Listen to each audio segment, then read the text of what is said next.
That's ISO? Rack it up, I got a bit of the bank to make me a safe house. Shake it up, she got her hands on her knees and she bringing the cake out. Smoke it up, I got some gas, some packs, I'm up in the greenhouse. Ball it up, I'm with the gang, we taking shots off the rebound. Fucking my post to say now, I've been humble too long, yeah. Tell them all to stay calm, yeah. Tell them all to move on, yeah. Fucking my post to say now, they be lost in the sauce, yeah. Took a loss. This is the M-Balm effect. M-Balm. Look at this guy. What the hell happened to his eye? He looks insane. Omen. I will tell my son this. You better make sure she comes. Ghost. It's like going back to cum tits with Tomb Raider. Austin Dash. Eat you alive. Have you not seen Mermaid? Andrea. He called her over to use her body to masturbate himself. Streaming live from YouTube, Facebook, Twitch, and the embalmeffect.com. The M-Balm effect starts now.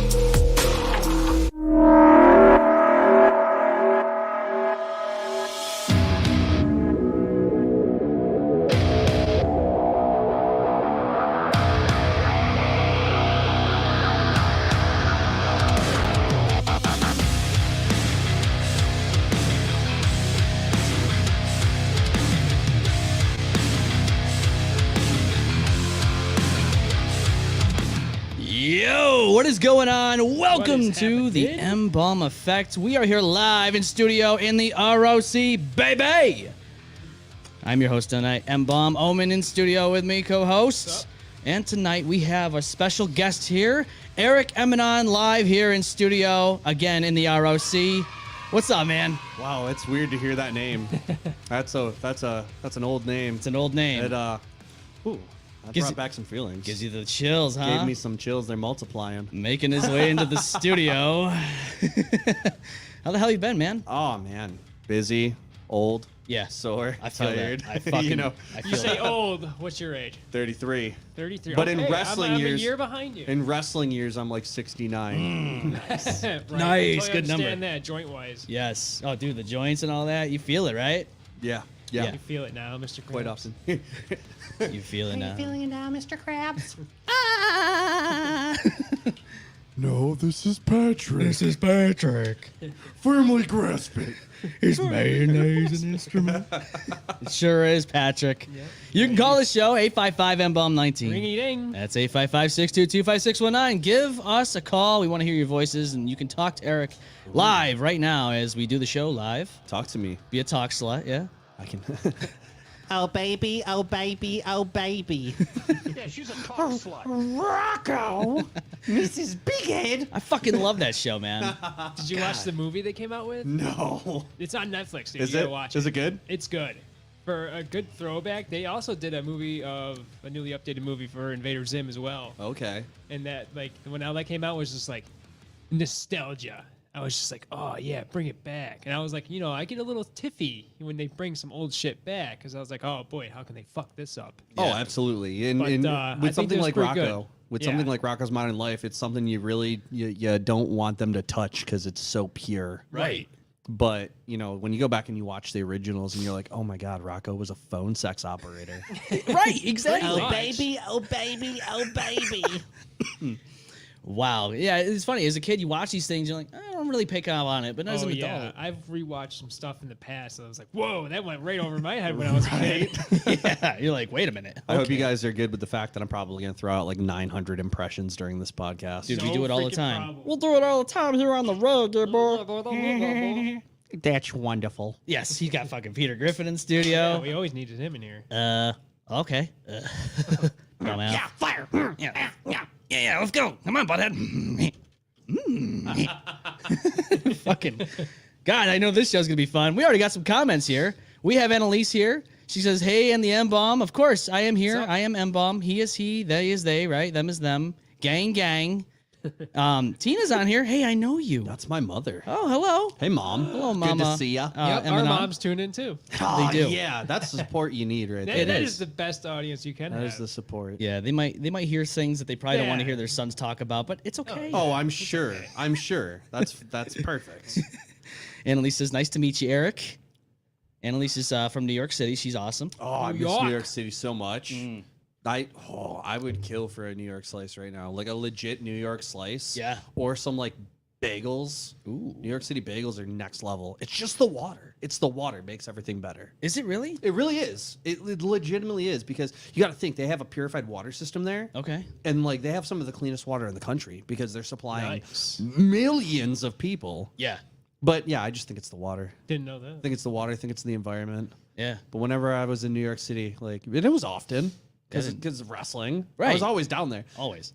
Literally, always I'd have to grab at least one slice when I was down there. Dude, that's awesome. And bagels. Yes. Bagels were always good. I've never been to the NYC. I have. It's I a was a lot 6-hour younger. drive. It's I a was a lot 6-hour younger. drive. You can drive up, go through PA, through Jersey, get up the Verrazano, drive right into Brooklyn, go over to Coney Island. Yeah. Warriors. Yeah, I love that fucking movie and the game. And the game. Come The on game. and play. Yeah. Yeah, that was a good Classic. But no, There's yeah, a you lot can- of good movies filmed there. Yeah, you can go right over to Coney Island. Just Yeah. walk the boardwalk over there. It's insane. Go That's see a baseball game in the summer. I did it in Liberty City on Grand Theft Auto 4. I don't know. Yeah, you might as well. Does It's the that same count? thing. It's the same Yeah, thing. It's pretty pretty. close. It's honestly very close. Very close it's to it. very close. fucking- like, except for the fact that if you ever think that you can walk through Central Park, you can't. Really? Central Park goes on for fucking ever. Oh, it's huge. It's like It's pretty huge. It's.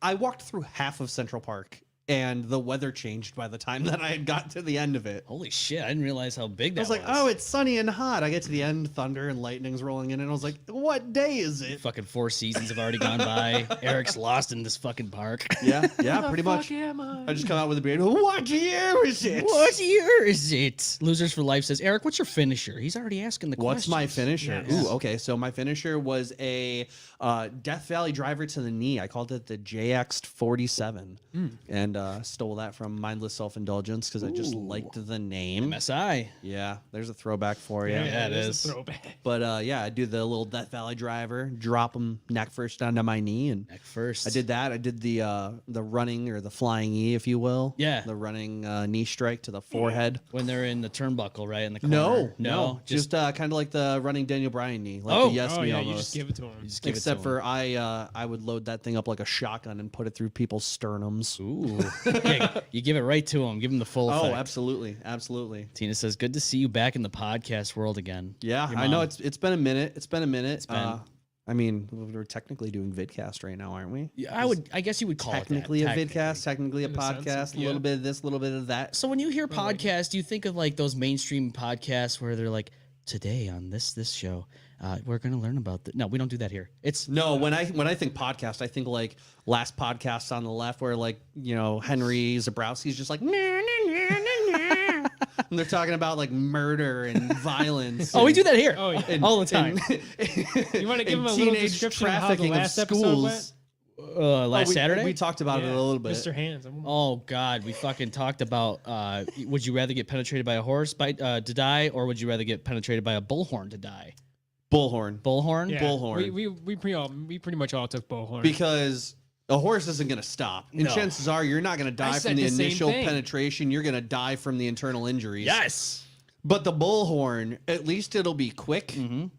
And then they're probably going to yeet me around a little bit. Yep. And then I'm going to lay on the ground and look at the sky and be like, oh, what a wonderful way to die. It's a wonderful world. And then you're dead. It's over. Right. Fucking gone. Stop. Louis Armstrong. Hey, you know what? Losers for Life said, I think, horse. I'm not sure. I think that's what Losers for Life said, but they say right now, fire and fist. They love this shit. They love it. Let's go. Yeah, we talk about a lot of stuff on this show, and quite honestly, I think. we're a little all over the place. Oh yeah, but that's So am good. I. That's the way it should be. It's the ADHD generation. I'm Yeah, here for it. Exactly. We atone to whatever the hell. Gang, gang. Yeah. That 100. undiagnosed ADHD running through my blood, right? Is that a squirrel? Yeah, Oh it yeah, is. we're inside. Never It mind. drugs. reminds me of that scene from Basketball. They have the attention span that can only be measured in nanoseconds. And he's just staring at the bird chirping Yep. above him. Love it. Love it. You Zima, you Pac-Man, you hula hoops. Hula hoops. I'll tell you what, man. There's a lot of good shit out there. I love impressions, though. I'm glad you're part of the crew with that because life is all about one-liners from movies and shows and fucking impressions, voice Right. impressions. That's it. My brain is 90% movie quotes. Yep.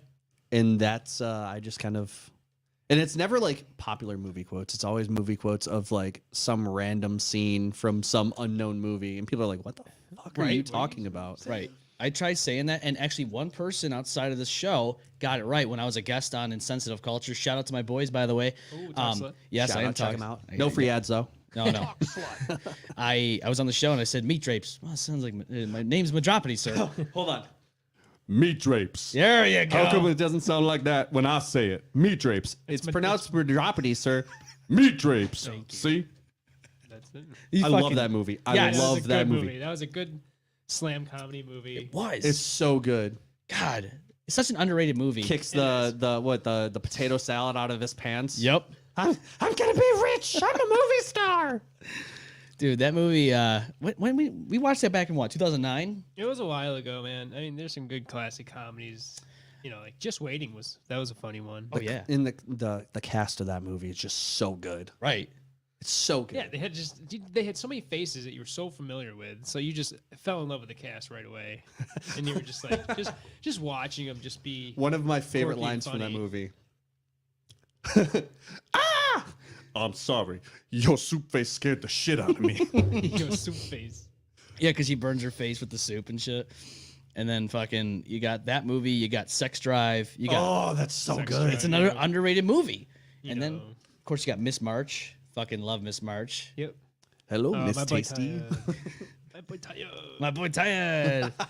Fucking Everything goes wrong. the whitest kids you know. You is know, that what it American was? Pie is a good classic one. Yeah. That one got a little out of hand though. Oh, yeah. They started making What's your it a favorite whitest kid you know moment? I already have one on the top of my head. I can't remember, dude.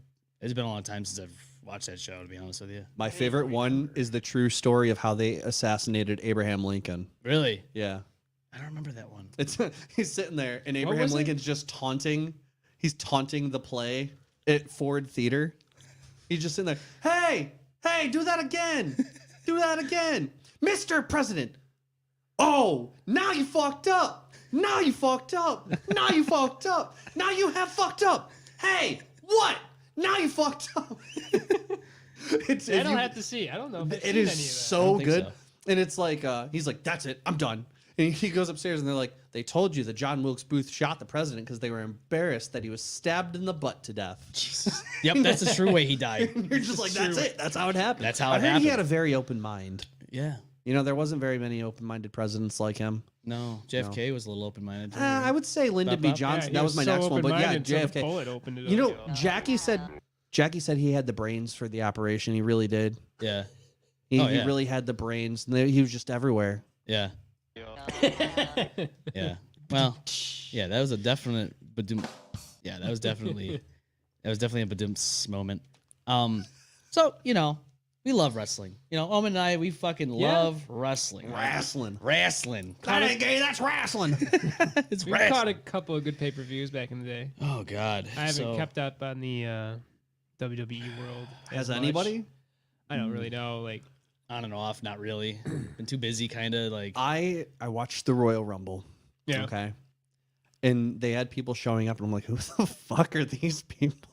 That's how I feel. Like, who's this guy? Like The roster just like blew up. And I'm Yeah. just like, who the fuck is this? Is the that prob- Big Bird? What the fuck? Right, basically. But the problem is, though, is the roster doesn't have that much like notoriety. Like, you don't have people Not like a Stone lot. Cold and The Rock and all No, that you anymore. don't. You don't have See- those iconic symbols like you had back in the day. I disagree. I think, think they they're still have here? too few symbols. You think so? I think it's too few because you've got your Roman Reigns, which let's be He's- honest, yeah. he's probably going to be walking away from wrestling soon, and I know that's weird to think, but he's probably going to walk away from wrestling soon so he can pursue other things that are going to make him way more money. right. And then you've got Seth Rollins, Yes.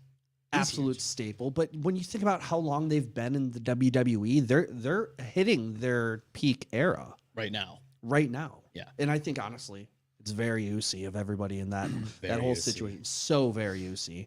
But that's probably one of the best things to happen in pro wrestling in the last decade. Yeah. Like honestly. Yeah. I grew up watching wrestling, WCW mostly, and then like some of Monday Night Raw and all that shit back in the day in the 90s, you know, because the 90s was the Attitude Era. That's when everything was just off the wall. Nobody cared. Right. You just did what you did, you know. Stone But the Cold. wrestling was terrible. Yeah, well, let's be honest. It was so bad. Yeah, it wasn't what it is today. As a kid back in the day watching it, The It was stories were just- amazing. The Yes. stories was like good. Like my main character was Stone Cold. Yeah. That was your main just wrestler, Like, yep. yeah, he was fucking badass. He brought. My name's Stone freaking- Cold Steve Austin. What? I say I'm here on the M-Balm effect. 316, What? bitch. What? Austin 316 said, give me 1 whiskey, give me 2 beers, shot tequila, shot of Jack. What? Clash my 2 beer cans together. Oh, hell yeah. All over the $1,000, thousands of dollars worth of It's equipment. okay. It's okay. Everything's fine. Stone Cold Steve Austin will not be responsible for that bill. No, he will not. Fucking He give done you. so much shit. Like he filled up Vince McMahon's car full of cement. Which is still He full brought of it, cement. like he brought a bow and arrow into the wrestling ring. Doused fucking- like literally half the roster with beer. With beer. Yep. Literally. Straight up. Didn't even give a shit. He's just like, Did he yep. ever have his own beer? Yes. Yeah, he's got his own beer now. Did he? I didn't even know. Broken Yeah, Skull, I'm it's just right? Broken saying, Skull. Yeah, Broken Oh, Skull. okay. Broken Skull. I'll have to check it out because I was like, why he should just have his own endorsement. Yeah. No, it's And now no, that's what he does. I never looked into it. Yeah. It's definitely Broken Skull because I remember seeing the ads for it online. I'm like, that's fucking dope. But can you even find it around here? I don't think you can find it around here. I know you can order it. Right. I think you That would make can. more sense. Online, right? Yeah. I think you can order online and then just drink the shit out of it, right? Yeah, you just would you Might drink as it? well. Drink the shit out of You it. just Set up a fucking- wrestling ring in your backyard. Yeah, you just just- put your kids into it. Yeah. Give them a stunner real Give quick. them the Give beer. them the beer. Get them Give them a hammered. stunner. Hand them a beer, give them a stunner, and then fucking call it a day. You Yeah. gotta have the fucking music though. You You're gonna can't get just a walk German out. suplex. Yeah. Oh, we'll drive into all that shit in a moment. But first, though, let's talk about Eric for a moment. Yes, let's Eric, talk about him. professional wrestling has been a big part of your life for a long time. Yeah. What was your first match? What year and all that Holy, stuff, man? oh my Yes, god! All right, so I'm gonna date myself a little bit. So I was a professional wrestler for more than half of my life when I stepped away. Shit. I had my first match.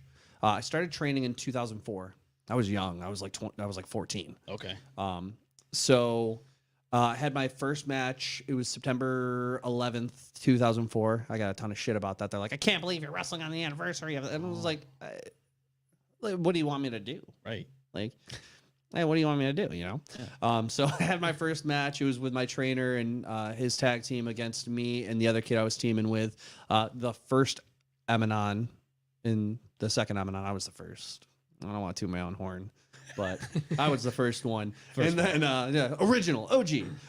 And so we had the match, and the kid disappeared like 2 weeks later. And then this guy from, at the time, it was the original Upstate Pro Wrestling, which was Kayfabe Dojo back then. I think it's Kayfabe Dojo now. I don't fucking remember. I don't pay attention to wrestling anymore. It's terrible. I'm not saying wrestling's terrible. I'm just saying it's terrible that I'm not watching wrestling anymore. No AEW, nothing like that. No, and it's tough because like my friends are in AEW and like that's nice. I and can't love watch it that for 'em. anymore. But for me, it's like once you're in it, like it's tough to watch because you're like, oh. Yeah. You know, I can suspend disbelief for like maybe 2 pay-per-views a year. Right. I And, or completely understand. unless it's like a highlight match, like when Punk faced MJF. Right. Like me and Max go back. That was yeah. And so like that was cool to see. Dude, MJF's he's a boss. Probably one of the best people on the mic in wrestling today. Yeah. Like One of the best people on the mic. he reminds me of 2004, 2005 CM Punk. Heel. I could see that. You know what I mean? I like could see that. So when they did a program together, I was like, holy fuck. I would say he's a mix of a lot of current generation wrestlers and a lot of past wrestlers from the early 2000s. But he's just kind of like a mix of everything. But with me, I had my first match September 11th, 2004, tag team match. We lost. Got our heads kicked in. It was great. it was great. He says. A couple weeks later, the kid I was teaming with disappeared. So I was back to being the lone only Emanon. And then, oh yeah, kayfabe. Sorry, Emanon's not my real last name. Thunk. Oh my god. Imposter. And so this guy showed up. That guy's a phony. He's a phony. Big fat. So this guy showed up from Kayfabe Dojo, and he's like, "Yeah, I'm gonna be here." This guy was jacked, looked like Matt Hardy. It was ridiculous. I wanted to be Jeff Hardy so bad, and yeah, he ended up coming in. He's like, "Well, I don't know what my name will be. I don't want to be Fury anymore." And so I was like, "Well, what's your shoot name?" And he's like, "Brian." And I was like, "Just team with me and be Brian Emanon." Yeah. So I gave the guy his fucking name. And then fast forward to 2006, I stopped training so I could focus on school. Graduated from high school in 2007. Ended up returning to training after I was graduated. It was like October of 2007. And then I had my first pro match March 8th, 2008. Oh, shit. Which was another tag team match, which I don't remember who won, but I was in there for like 2 minutes. Yeah. And I got forearmed so hard, I spun into a corner and was like, I don't know if I want to do this anymore. Ooh. Man. But then, yeah, fast forward, what was it? The first weekend of April 2019 was my last pro wrestling match. Man. Which, tag team match, I won. Yes. Legendary. Yeah, Hell rub yeah. it in. But yeah, you know, I wrestled from 2008 until all the way until 2019, and it was an absolute blast. I mean, I spent 10, 11 years, A 11 long time. years, Yeah. almost Yeah, 11 that's years. that. That's quite. So Yeah. So in the midst of all that, though, did you ever think about going to any of the major companies like TNA or anything oh like yeah, that? absolutely. I You did? mean, that was always the goal. I always referred to independent wrestling as the AAA baseball of pro wrestling. Yeah. Right. You know, we were so close. We were on the cusp of it. I mean, my tag team partner did extra work for the WWE. That's so dope. Oh, man. that's he cool got he got content. yeeted by Bill Goldberg. Like, it was great. Goldberg. Yes. You know, I and remember that's him. the thing too, is that you got to think of my last year. I was working with Kevin Kelly. I was working with Jimmy Jacobs, Oh, he's which we dropping actually names just right now. yeah, we just came on to the anniversary of my match with Jimmy Jacobs. Really? Yeah, when I retired, I was at the peak of my career. And then when I stepped away, I was at the peak of my career. I was doing everything. But like Kevin Kelly and I were working on my promo abilities and how I could make my promos fit TV and how I could kind of Right. transition my character into something that could be used on TV. You know, it's where I came up with the whole punk rock supernova gimmick. You know, Yeah. everybody's a supernova, but I'm a punk rock supernova. Burn Yeah. bright, die young. You know. Oh yeah. And when I started using that and I started doing more solo work, that's when people were like, "Oh shit, this guy's serious! Like this guy's actually wanting to do something with this." And that was just literally leaps and bounds. I just kept stepping up and going to battle with just bigger people. I had my first heavyweight title in my last year. That's dope. You know, man. and so like that was cool. I won it in front of my 2 oldest kids. See, that's a moment you'll never forget. Yeah, took them to Ohio. I cashed in a briefcase on the heavyweight champion and my best friend who was fighting for the heavyweight title, who was also my tag team partner.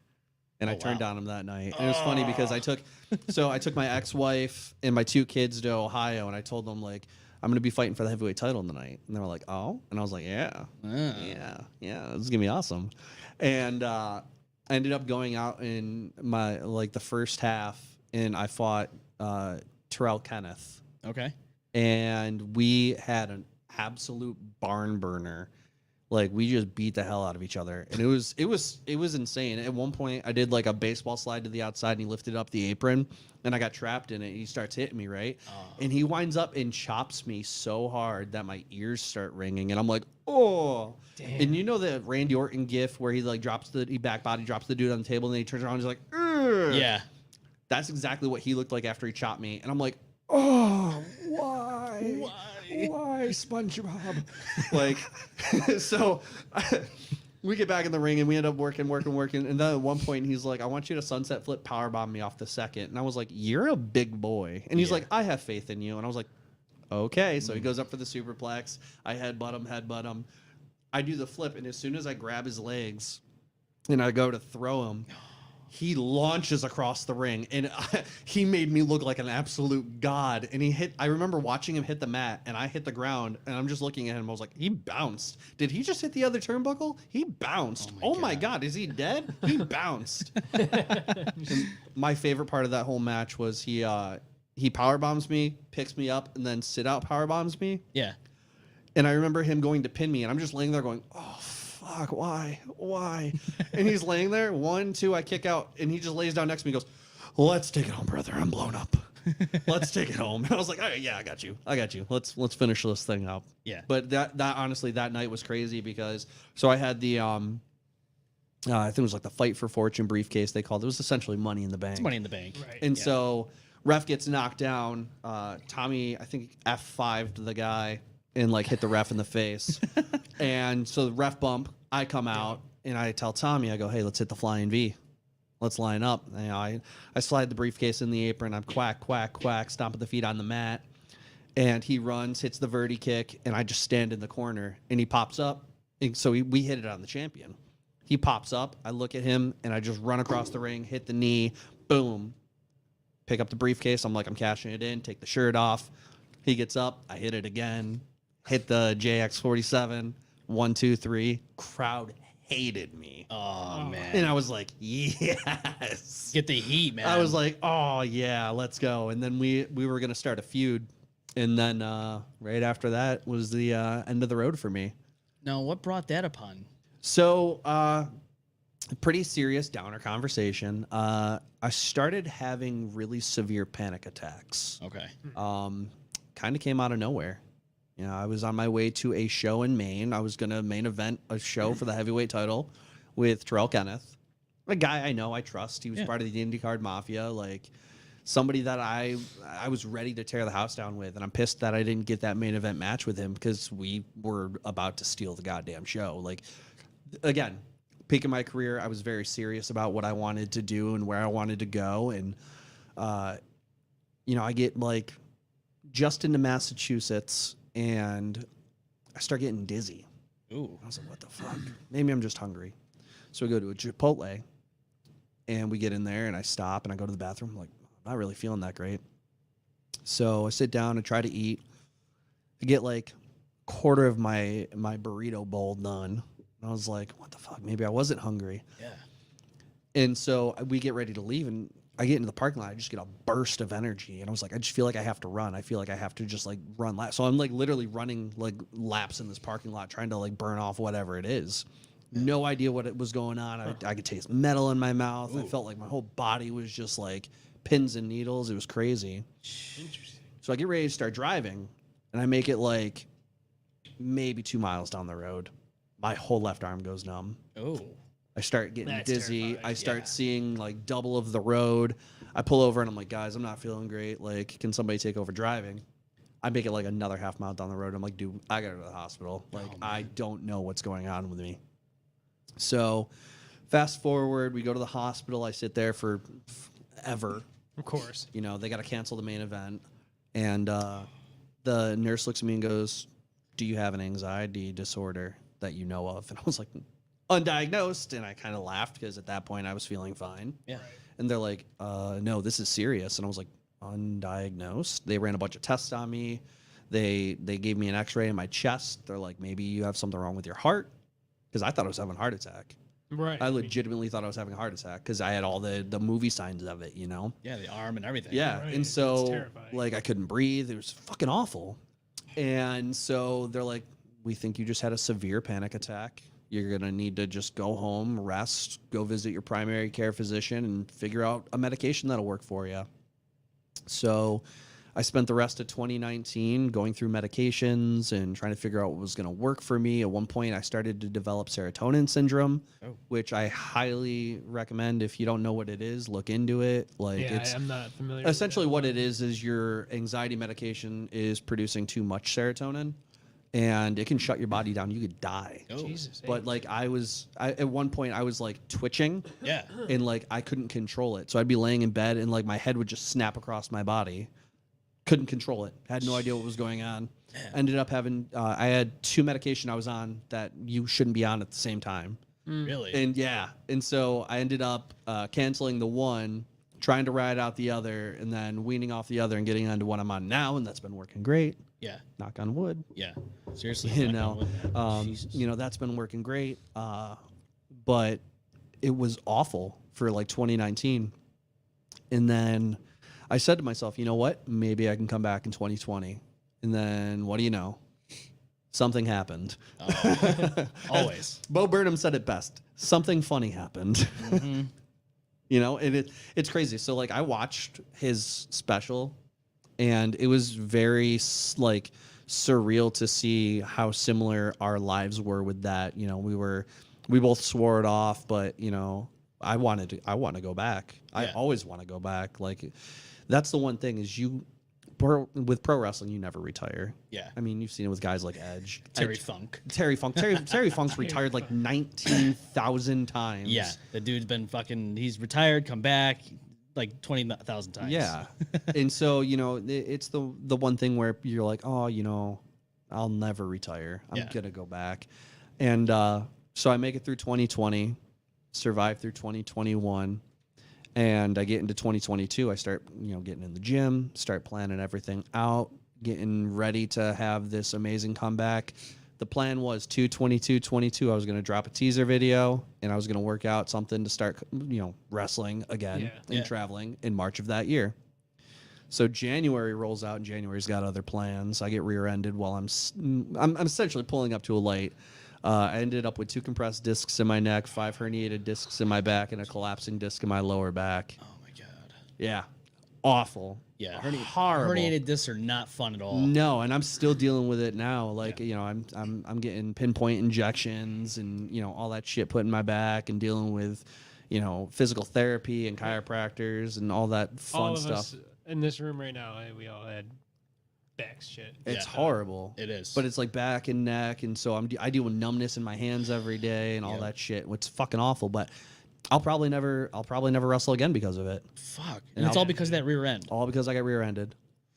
Jesus. And it sucks because, like, when I stopped wrestling, I said to myself, I'm going to take the time to do shit that I've always wanted to do. I joined a fast-pitch baseball league. Yeah. Everyone's like, I didn't know you could play baseball. And I was like, yeah, that was my passion before wrestling. Yeah. And so I joined a fast-pitch baseball league in Rochester, and I'm playing against dudes who are either washed-out college athletes or, guys who have been drafted to the majors who aren't old enough to head to the minors yet. Yeah. And, like, some dudes are just throwing absolute heat out there for no reason. I literally went and stood in the box, and the first pitch I received is a high fastball. And I was like, ooh, this is gross. I was like, do I really want to do this? So I stayed in there for the rest of the game, ended up getting a hit, and I was like, yeah, I think I can do this. I think I can do this. And then I ended up joining a slow pitch softball league, the co-ed slow pitch softball league, which I'm going to be honest, it sounds so lame, but it's so much fun. It's a lot of fun. It's so much fun. And like, I'm a competitive guy, so it's even more fun for me because I'm like, oh, I'm going to hit absolute nukes right now. Yeah. Like, this is about to happen. Balls to the wall. Absolutely. And so, like, that was nice. But since my accident, I haven't been able to do any of that. Damn, that sucks, man. I'd say for the first 7 months after my accident, I couldn't even hold a baseball bat. That's how bad the numbness was. Oh, man. I had, like, 0 grip strength or anything like that. It was fucking terrible. Yeah, see, that's the worst. Like, you have all these things set in motion. You love doing this, that, and the other, and you have this plan in mind for a return, and all of a sudden it takes just one split second, and it's all over. Yeah. That's it. Yeah. So what was the reason why this person rear-ended you? Like, what was going on? All I know from what I remember, and this is the worst part, so all I heard was, bang. And so they were flying. Yeah, I honestly, I think she was on her phone, but that's neither here nor there at this point. She admitted fault at the scene. And what's bad about a rear end is that she was going so fast, she slammed on her brakes and went under my rear bumper. And so it lifted my seat up, which is where the lower back injury happened, and it snapped my head back into the seat, which gave me a concussion. Yep. But then my head hit the seat and went forward and then went backwards again. So the doctor's like, you got 3 points of impact with your brain. Like, you've got a pretty severe concussion. And my symptoms lasted for about 6 months. Jesus, it was a long fucking time. terrible. Yeah. It was terrible. My sleep was all messed up. My emotions, my ability to maintain emotion. Traumatizing experience. Yeah. And I mean, the thing was, I got out of the car at first and I was like, I think I'm okay. No, I've had that's worse. just adrenaline. That's just like your body hasn't set in yet. Yeah. Like, and so I was just like, I think I'm okay. And then I'm sitting in my car waiting for the cops to show up to do the police report. And I was like, ooh, I am not okay. Oh, man. And then I get to the hospital. I'm staring at the lights and I'm just listening to the buzz of the lights. And then I look at the doctor. I go, bro, I have not heard anything you've said in the last 5 minutes because I can't do it with all these fluorescent lights in here. And he's like, oh, you have a concussion. Yeah. And I was like, oh, not great. Awesome. Yeah, and you can't go to sleep or So- anything like that with a concussion. Actually, you can. Really? Yeah, I found that heard out. you shouldn't. You can. So I found this out. Mythbusters. Yeah, right. No, so I found it out a very unfortunate way. So, with the collapsing disc in my lower back, a lot of pinched nerves, a lot of shit like that. So I was cleaning around the house one night, and I went to go stand up after putting something away in a cupboard, and I went to turn, and both my legs fell asleep as I was standing up, and I fell, and wrestling brain kicked in. I was like, tuck your fucking chin, kid. You're about to take a ride. Yep. I headbutt a door. And I sat there for a second and was like, I'm going to wait till I can feel my legs. And then I stood up and I started having an anxiety attack. And I was like, I'm going to go to the hospital just to make sure. Yeah. I was in there for 15 minutes. Okay. And yeah, they were like, I said to them, I was like, listen, here's the deal. I had a concussion. I still have symptoms. I hit my head. I just want to make sure everything's good. They go, oh yeah, as long as you don't have a brain bleed, we're going to test you for signs to see if you have a brain bleed. If you got any sort of, reactions to the light or anything like that, let us know. We'll be able to tell. So they run a bunch of tests on me and they're like, yeah, you got no signs of a brain bleed. You're good to go. Good to go. And so I was like, can I sleep? Like, what's the deal? And they're like, yeah, it's an old wives' tale. Like, yeah, it's apparently they did a study back like a decade ago where they said that the only time they suggest you don't sleep is when you have a brain bleed, because obviously you need treatment for it. Right. And so with a concussion, though, they actually say they recommend sleep because of the fact that it gives your brain time to shut down and kind of heal. It starts the healing process. And I looked at her and I was like, are you fucking kidding me? All these years I've been afraid of hitting my head. Like, I'm afraid of, like, bumping my head and Billy Mays in it out here being like, Billy Mays Hayes here. And Billy Mays here. Oh, dude. Yeah, I've always gotten under that impression, like, okay, concussion, do not fucking sleep, because they say, it's just not good for you. But now knowing that, if and hopefully never when, but just if, I'll keep that in mind. Yeah. If I can remember by that time. It was like, yeah. Yeah. No, this is information that's like locked into my brain already. Yeah. Mm-hmm. It was information that got And I definitely still got can't locked remember in. my social security number. No? Oh man. See, I'm good with numbers. I'm not good with other things like where I put my car keys. Yeah, sometimes that happens, man. You're like looking around like, where the fuck are these car keys? They've been in my hand the whole time. Yeah, that's the well, that's just it. You got a phone in your hand, like, where's my phone? And you're like, oh. You're using the light from your phone to look under the couch. You're on the phone talking to the person, asking them, have you seen my phone? I literally went. Yep. Or you use your phone to text. I'm going to make the joke first, and I'll tell you what happened to me today. Oh, boy. You use your phone to text somebody and be like, hey, man, can you call my phone? I can't find it. What are you texting me on right now? Shit, you right? Right, exactly. But today I was building my my racing rig, and I was like, where is this Allen key? Where is it? And I'm looking around, and I can't find it. And I stand up, and it goes, bing, bing, bing, bing, bing. And I look down, it falls off my lap, and I was like, are you kidding me? There it You gotta is. be kidding me. Yep. It's been here for 5 minutes. I've been looking around for 5 minutes, like, where is it? Now, Eric Emanon went from wrestler to racer now. Yeah, doing sim racing. Yeah. It's the only goddamn thing I'm allowed to do that doesn't involve physical movement. Yeah. Somehow still get very sweaty. Oh, it's probably intense. Incredibly sweaty. It's probably really intense. Yeah. It's awesome. Yeah. It's awesome. I love it. I've been on iRacing for 2 years now. How often do you do it out of the year? Oh, all the time. All the time. Oh, yeah. As much as I can. Huh. I mean, I had to take a few months off because divorce things, and I had to make some things disappear to get some money. But I'm back, baby. He's back. I'm back. Listen Baby. up, everybody. Breaking news, He's back. baby. He's back, and he's going to get you. He's going to get you. He's in your house already. I'm gonna pit maneuver everybody. Everybody I see for the first 2 weeks getting pit maneuvered. Everyone's going to get a knee. Yeah, running knees from my Everybody's car. going to get a running knee. Right into the sternum. Right to the sternum. Mark says, IndyCard Mafia. Love you, brother. Love you, Mark. It's Yeah. good to hear from you, bud. Yeah. Micah, he bounced. Yeah, he bounced. That was from when you said he bounced. He bounced. So besides injuries happening outside the ring, Yeah. how about injuries inside the ring? Oh yeah, I stay injured. Yeah. That's how you don't get injured. You stay injured. You just stay injured. You just stay injured. You can't get any more injured. No, you just keep that injury going. No, we were talking before about broken toes and stuff like that. I once broke all of the toes on my right foot except for my big toe. And you still wrestled? Yeah. Yeah. Yeah, he did it. It was gross. I didn't wrestle the next night. Right. It was one of our what I called our hell trips. We would wrestle in Hazleton, Pennsylvania on a Friday night, Toledo, Ohio on a Saturday night, and a Sunday night in West Warwick, Rhode Island. Oh. Those drives, man. Those drives, those were the worst. So, because, from my front door to Hazleton was 4 hours exactly. Oh, really? Yeah, it was 4 hours drive. exactly. And then we'd sleep in Hazleton overnight, drive to Toledo the next day, which is like 6 hours. And then we'd leave Toledo that night, drive, it was 5.5 hours from Toledo. Oh, man. all the way that's a back lot to of New hours in York. that vehicle. Sleep for 2 hours, get back in the car, drive another 6.5 hours to West Warwick, Rhode Island for an afternoon show. Ooh. And then we'd wrestle the afternoon show. But we got to the house at like 6 in the morning.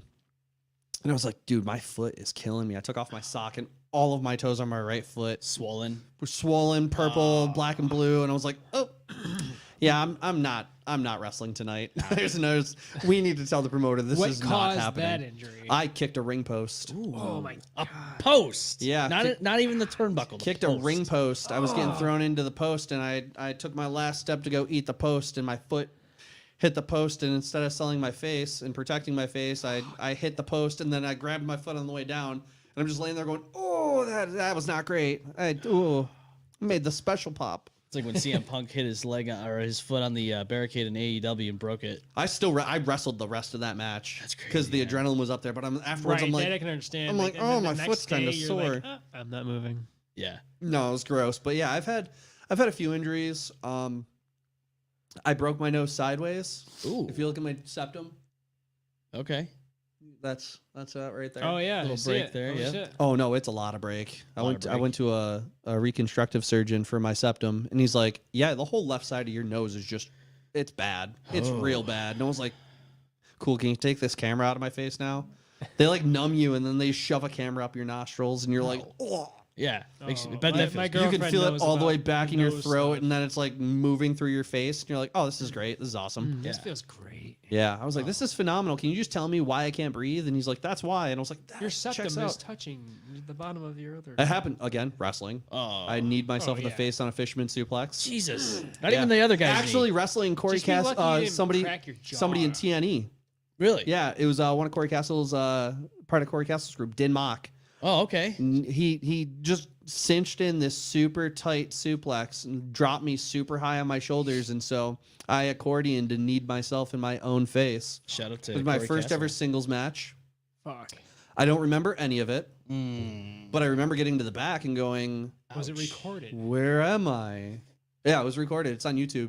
So okay, so if you don't It's on remember, YouTube. you can. Yeah, I can. You can try I've to never remember it. watched it again. No. I know it's on there. But you won't watch Oh, it. I would. It's totally not even. would've watched It's it. not even that I like didn't watch it because I didn't want to. I just looking back, I'm like, oh, it's probably a dog shit match. Like it was probably really bad. Oh, man. And so like I'm afraid to watch it. But I remember we were in like a Christian high school, and the promoter was like, "Hey, no blood, no swearing." Immediately when I broke my nose, I was like, "Oh fuck!" And then I grabbed my nose, and I'm like trying to like see what's going on, and I look, and there's blood all over my hands, and I'm like, "Oh no!" Oh, my God. He's the Antichrist. And then Get him out of here.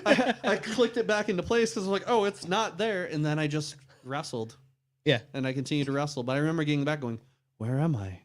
I'm at a wrestling show. Why am I here? Oh, man. Because I'm wrestling. Where's my shit?" It's time to be a winner. Yeah. Yeah. And then everyone's like, "Are you okay?" And I'm like, "I think so." Oh, my God. He's got Satan inside of him right now. We need a goddamn priest in here. Yeah. Give him an exorcist. Need a little exorcist action. Hail Santa, Satan, Santa, Santa. same letters, Yes, exactly. same Satan. freaking guy. Yeah, it is the same guy. Hail Krampus. Stan, Hail Stan. Stan. Stan, Satin. yeah, Satan. Satan feels smooth. Satin is smooth. Yeah, it's nice and smooth. Yeah, but that's I think that was like the worst of it. You know, Yeah. I had a partially torn MCL, the Ooh. piece that's in between both of your legs behind your kneecap. Yeah, okay. It's like a little U shape. I did it in New Jersey. I remember the moment I did it, and I was like, "Ooh, that did not feel great." I was wrestling in this super ridiculously like low boy pony ring. It was just stiff as a board. I was like, "We need to not bump in this thing because this is not gonna be fun." No, it's gonna hurt. And I remember like I locked up with the guy, and I bent like I like bounced, and my knee hit the ground, and I like tried to push up, and I was like, "Oh, that's not great." I went to a doctor, and he was like, "All right, so there's one of two options. You can either get surgery, be out 6 months, or you can just hope it doesn't tear more." I was like, "I'm gonna take that option." Yeah. And I was like, "So when will it stop hurting?" He's like, "It won't, or Nope. the piece that's torn, because it wasn't a full tear." He's like, "The piece that's torn will fall back into place." He said essentially what happened was, when it tore, it flipped back, and so that was why it was uncomfortable. Jesus. And one day I was walking down the stairs and it popped, and I was fine. I've been fine ever since. No shit. So you're fine So, now. Yeah, Everything's good. yeah. Wolverine healing powers, baby. Yeah. Yeah, baby. I don't have the cool knife hands though. No. Yeah, dude. That sounds like a not so good time. Yeah, but I mean, I've had bumps and bruises, Yeah. black eyes. We've and all gotten some pretty good injuries. What do you have to say to all the people that go, "Oh, it's all fake"? It's predetermined. Yeah. It's not. It's not fake. I wish it was fake. Yeah. Like you wish you were fake getting You're hit. essentially watching a live action stunt show every night. Yeah. You know, that's the one thing I stole from John Trotsky in the Sanctuary in Hazleton, Pennsylvania. he used that to get around the athletic commission down there. He's like, I'm not throwing on a wrestling show. I'm throwing on a stunt show. Right. You know, he changed his ring, went from 3 ropes and, dropped the bottom rope, went 2 ropes. 2 ropes. Super padded the ring. And I mean, the thing is he's part of the Screen Actors Guild. Yeah. He's a stunt man by trade. He's been in movies. He was in Noah. He was on Wolf on Wall Street. He trained Mickey Rourke for the movie The Wrestler. He trained Nicolas Cage, who was originally for the role. Wow. Before Nicolas Cage wanted to didn't take hear over the that. movie. And then, That either. yeah, I'll find the picture and send it to you guys. Oh shit. But yeah, Nicolas Cage was originally training with the Wild Samoans. Dude, To that's be crazy. in the movie The Wrestler. And he essentially wanted to take over the movie and bring all of his people in. And when they said no, he left. Wow. And then Mickey Rourke got picked up, which amazing. That movie is such a deep dive into what independent wrestling is. Yeah. And it's really sometimes a shit show. Yeah. More often than not, it's a shit show. But Everything's a lot of things are probably up in the air. Like, it's a lot of egos. A lot of people trying to you get a lot of promoters putting the titles on themselves to be the big superhero guy, but they're what we like to call 40-mile vets. yeah. They're not big outside of their 40 miles. They wrestle 7 times a year. Or you get the guys who are the tax day promoters. They'll put on 1 show a year. They'll bring in a super big amount of names, put the title on themselves, and then they won't run again until next tax year. And that'll be it. That'll be it. That's it. Dude, that's crazy though. Like, I don't know. What's the craziest thing you've seen in a show though? There's a lot of crazy shit you've probably seen. All right, so Like inanimate objects being brought out of nowhere. let's see. I saw somebody nearly die at a show. Ooh. That was back when I was traveling to Pennsylvania. That was actually when I don't think that was when Corey was on the same shows as me. But there was this team down there. I think their name was Aerial Assault. And we were wrestling in an old church. And this guy goes up to the balcony where the organ is. And he goes to do a double backflip off onto everybody. Oh no. And fitting enough, all the people that were down there, because it was a ladder match or a table of ladders and chairs match or some shit like that. Yeah. And being in the church, they part like the Red Sea, and this motherfucker hits the ground on marble floor, and the sound it made. Oh my god, Like dude. I literally dry heaved, and we ran over, and he was just staring into space, and I was yeah. like, "You should stay down, bud. Yeah. You should not move." He got up and finished the match. You gotta- I think he was just on autopilot. Holy shit. I remember talking to him because it was the main event. I remember talking to him afterwards, and he just sitting in the ring staring. And I looked at him, and I was like, "Hey, man, you okay?" And then somebody asked him. They go, "What's your girlfriend's name?" And he goes, "Which one?" They were like, he can't go to he cannot go to his girlfriend right now. Not okay." But I remember that that shit was burned into my brain. I was like, I think we just watched somebody die. Freaking Christ. Just the noise he made when he hit the ground. It was just such a sick. It sounded. The only way I can explain it was it sounded like somebody had just dropped a cow directly onto the ground. Boo. Except for there was no moo. It was just a bunch of people going, "Ooh!" Yeah, that sucks, man. Oh my god. So how high up was he up? Probably He was 20 up feet. 20 feet. Oh my Probably god. about 20 feet. Double About 2 backflipped stories. off of it and just Double backflip. Yeah, this was what, He was 2008? hoping that the crowd would catch him. No, he was hoping the people in the match would catch him. And they didn't. Oh, in the And they match. just moved. Oh my god. I don't think they moved because they wanted to. I think they were just scared. They were like, Yeah. "Oh shit, I want to get." They were hit by like, "Oh that." man, that man is falling rather quickly towards us." That's gonna hurt. That's gonna hurt. Thud. Yeah, basically. But yeah, I mean, I've seen a lot of crazy shit. I've seen, police get called because a wrestler hits a fan. Yeah, I was gonna say you probably get hecklers that come in and try to be fucking big shots. Yeah. Yeah, you gotta shut them down though without getting physical. Yeah, because then I've- you get sued. Yeah, or you get arrested. That too. or- and you're not trying to get arrested. No. I ain't trying to catch a case in Buffalo, New York. No, you don't want to be CM Punk backfisting the wrong fan. By the way. So there's, I won't say who it was who did it, but I will say who it was that got slapped because they became a professional wrestler. And you know the Buffalo Boys, right? I've heard of them. Kevin I don't. Bennett, Buff. Those names I've heard of. Puff, Daniel Yes. Garcia, and Kevin Blackwood. Yeah, Daniel Garcia. So Puff was 16 at the time when this happened, and he was just at an indie show, just front row talking shit, and this one guy just wound up and slapped him across the face. Oh my god. He looked like he was of age. Right. And you'd think like he's like, come on, hit me. Like, you know, you're part of the show. If you want to get involved, you're getting involved. And so he just wound up and slapped him. And there was a photo of this incident. Oh man. And I remember seeing it afterwards and was like, I need to own this thing because this is hysterical. Yeah. But the mom ended up calling the cops. Oh no. And so he had to go out and explain, hey, I didn't know he was 16. He got in my face and started yelling at me. I thought he was a plant. I thought he was, yada, yada, yada, whatever. And then somebody ended up getting knocked out in the parking lot. Completely separate incident. Oh my god. In the same night. Same night, gets knocked out in the parking lot. And then like this other dude ends up getting jumped because of it. It was just this whole scenario that just blew up out of proportion. Jesus. And we're just in the back like, what the fuck is going on? Why are the cops here? Like, what's going on? There's a whole separate match outside. Yeah. It was just, That it was was a pay-per-view insane. match. You had to pay to see it. It was that was insane. Yeah, that was pay-per-view. But nobody got arrested, which was crazy. That's crazy, yeah. That was crazy because there was like an actual assault and then like No, they an probably assault of fled a the minor. scene. Well, so one of the guys that was involved that was like kicking the other dude in the head was like 67 years old. Holy shit. Yeah, and was like a friend of the promoter's dad. And we're just like, what is going on? Go there to have a good time, watch Yeah. a show, and you get your head kicked in. Yeah, That's he was perfect. never on This shows ever again. storyline's better than WWE. Right? Yeah. Yeah, it's better than Vince McMahon getting into his limousine and blowing up. Yeah. I remember that. Yeah, Yeah, and then they had to drop it because I think the week after was Chris Benoit. Chris Benoit, yep, 2007. Chris Benoit. Yes, Chris Benoit. Crispin. Chris Benoit. Chris Benoit. Yeah, man, what do you think of that situation? That's Man, fucked. It is. That's Honestly- that was totally a staged incident. You know what's funny? So I've been to the Chris Benoit house. Have you? Yeah. His house. Yeah. Really? That's I- an option. Yeah, I didn't go in it, obviously. Oh, okay. So you've been like out. Oh, front- yeah. I went out outside front and was like, front. I'm You're at like, the "Holy Chris Benoit murder house. Very cool. Dude, that's crazy. I was wrestling in Atlanta for AWE. Oh yeah, you got And tourism. yeah, absolutely. Yeah. I'm like, I'm in fucking Atlanta. So what did I do? Soak it up. I went to go see the Chris Benoit house, and then I drove to I where they would filmed too. The Walking Dead. Yeah. Like, yes. there's an entire town that is essentially owned by the producer. Like, Yeah. you might as well go there. Yeah. This So- is where the murders happen. But this and is the where suicide. more murders happen. This is Yeah. where the governor attacked Maggie. Yep. Like, because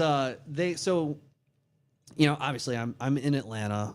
And I'm like, dude, like, I gotta go see where they filmed The Walking Dead. Like, I'm such a huge Walking Dead mark. Like, it's not even like I carried a fucking barbed wire baseball bat to the ring that Did I you? made myself. That's goddamn fucking it. dope, man. 27 feet of barbed wire on that Louisville Slugger with the number 4 painted on the bottom. Negan, what's up? Oh yeah. But yeah, it's just like I had to go see it. But you That's know, I'm talk like, slow right there. I'm like, Excellent. we're I mean, here, He's gonna sponsor Negan on the show, right? Yeah. Talk Yeah. slut. Yeah, she's a talk slut. Yes, I am.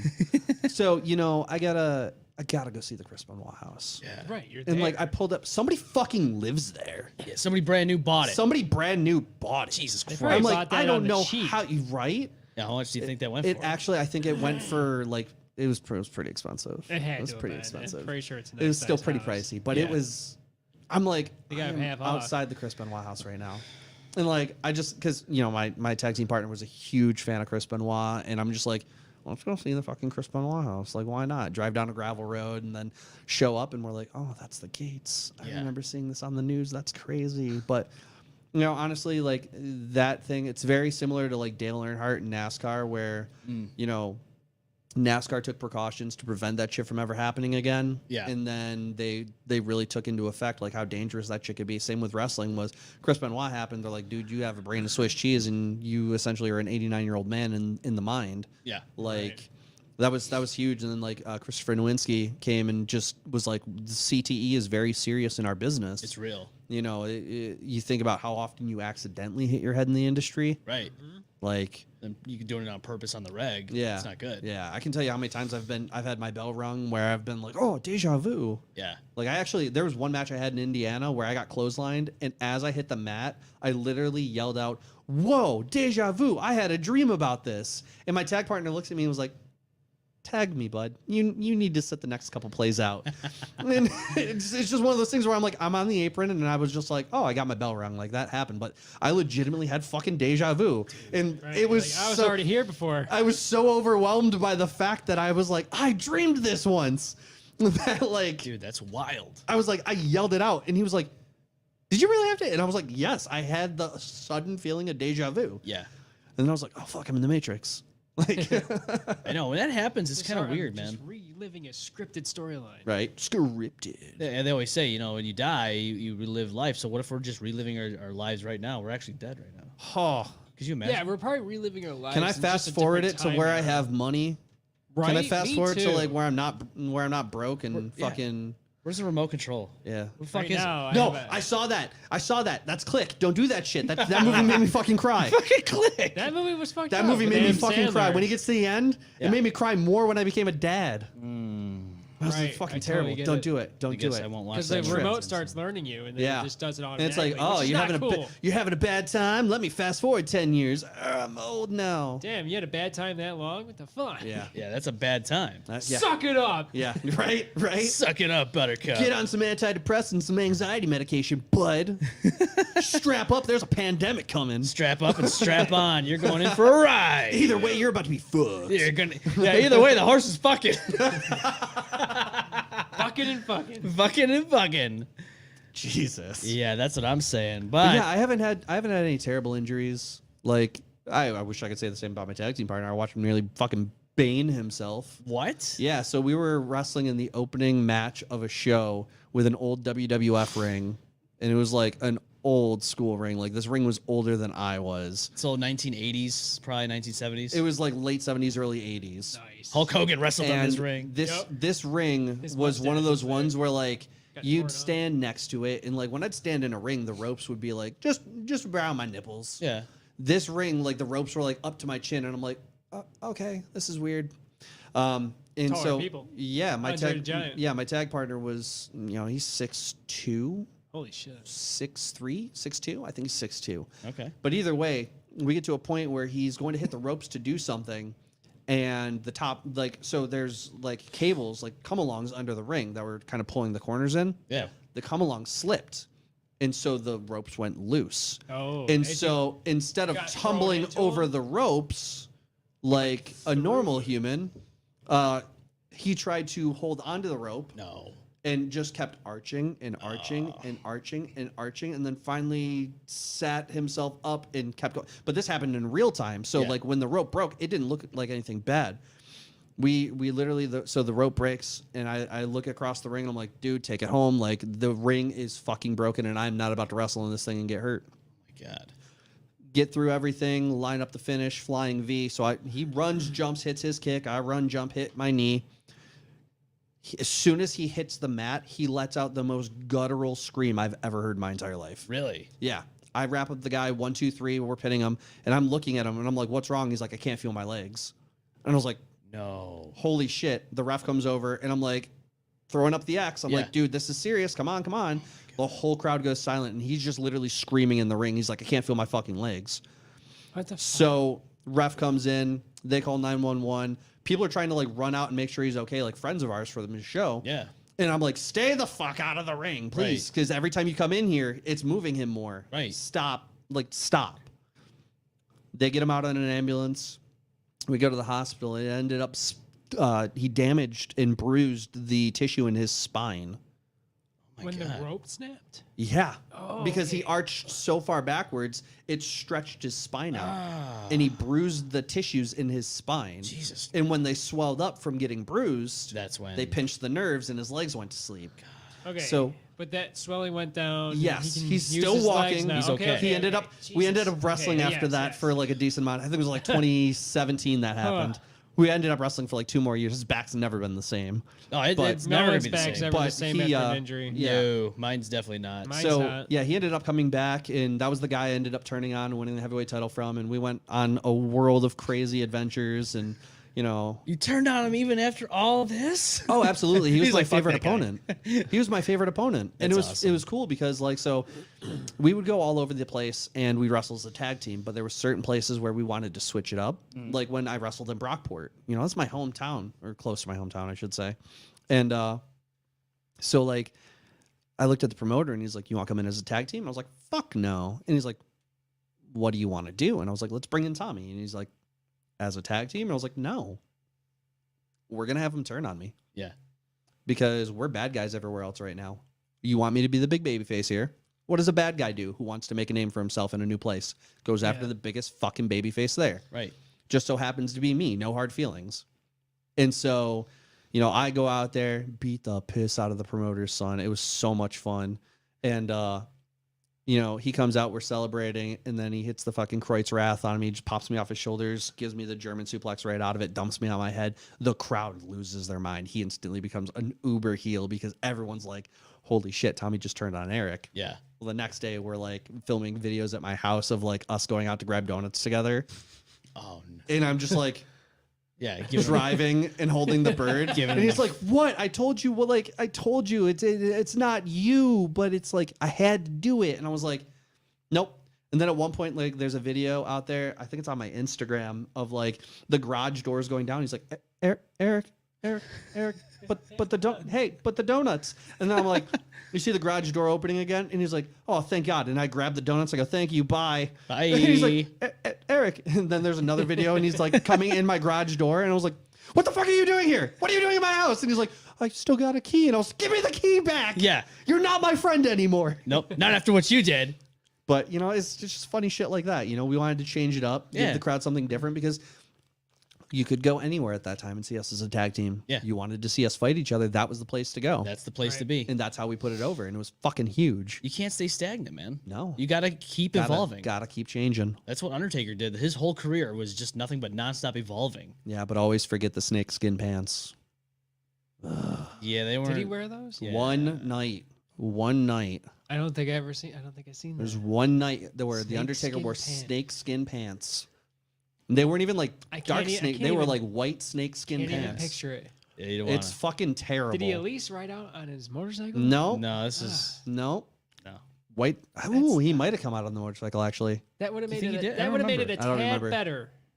Either just- way, still white snake skin pants. Yep. Did you like his jean jacket, his jean vest look? I didn't hate it. He did have a few looks. I was impartial to it, but I was like, I was a big fan of the American Badass Me too. Undertaker because it was different. yes. You know, it wasn't the 90s Undertaker.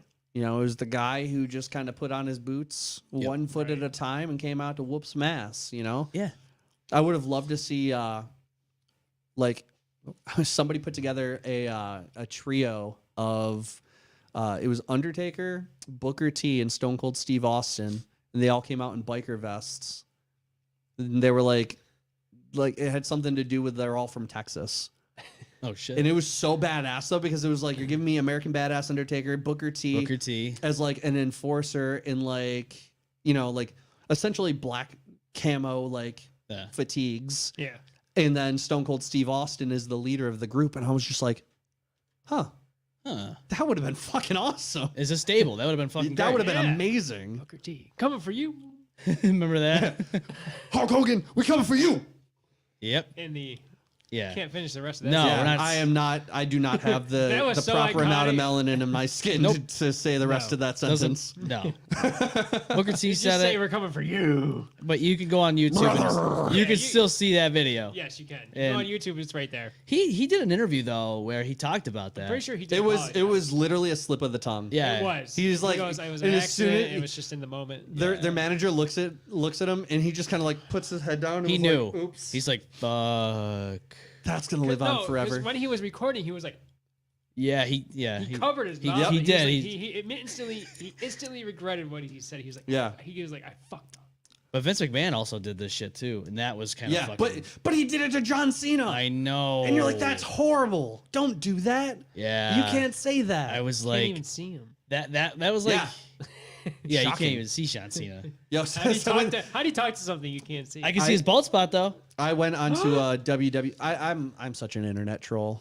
It's Oh, fucking, boy. it's so fucking terrible. I'm But not. I can't even WWE waste my 2K time. announced that the John Cena edition was coming out, and I was like, that'd be great if they put somebody on the fucking cover. And someone's like, "What are you talking about? It's John Cena." And I was like, Yo. "There's nobody on that cover." Yeah. And somebody was like, "Google it, you'll figure it out." And I was like, Right. "There's nobody on the like you say John Cena, but I don't. There's nobody on the cover." Yeah. And then the It's a person was joke, like, they "Oh, just- fuck you," because you can't see him. You can't see him. It's just a shirt and some fucking hats. Cancel concert. Just like guys, I got favorite world champion of all time, vacant, Yeah. Vacant. Vacant. untouchable, Noob Saibot, vacant. Vacant. Vacant is the greatest champion of all. He body slammed Yeah. Andre at Mania. Yeah. Remember when was Vacant an actual? yeah, WrestleMania. Remember it was Vacant versus Triple H versus Shawn Michaels. Yeah. WrestleMania 20. Vacant, vacant, yeah. I remember that. I remember seeing Vacant just holding the world Yeah. champion. Eddie Guerrero celebrating with Vacant. Yeah, remember that? Gorgeous. Vacant was. Vacant. No, I can't. Just think about it. Yeah. So when you think Vacant. about Can't so see him. who wrestled in WrestleMania 20? It was Triple H, Shawn Michaels, I can't And remember that Vacant. shit. and Vacant. It was Vacant. Yeah, Vacant.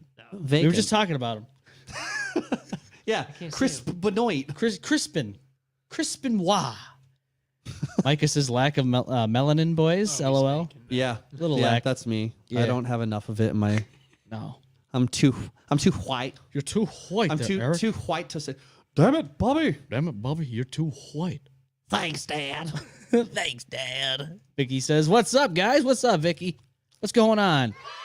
Hey, Vicky, you're so hey, fine. hey, You're so hey. fine. You blew my mind. Hey, Vicky. Is that my sister? Yeah, it's your sister. Oh, hey, is your sister hot? Just kidding. I'm Use your taken. imagination. Use your imagination. Everyone's got Even if different As you. long as she looks Everyone like has a you. different preference. As long as she looks like you with long hair. Hey. Hey. Hey, hello. Oh, hey. It's water boiling. I'm on just the kidding. My stove. girlfriend will literally murder me. I'm sorry. She It's knows. pronounced- She knows it's in jest, and in fact, she knows that I'm just being humorous. Okay.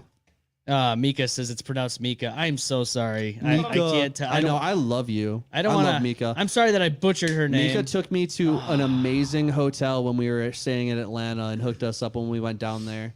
Damn. It was so nice. That was when we wrestled at a video game convention Oh, really? expo down there. Yeah, we did a 2-night stay down there. The old E3 is pretty much non-existent anymore. Yeah, this was Southern Fried Gaming Expo. Oh shit. It was awesome. It Yeah? was awesome. Yeah, we beat the Carnies night 1 and everybody wanted us dead. Ooh. We got a please don't come back chant. Do not come back. Nah, They were like, don't come back. Don't come back. And I was like, ha, tough shit. We're going to be here tomorrow for round 2. Round 2. That was when Priscilla Kelly.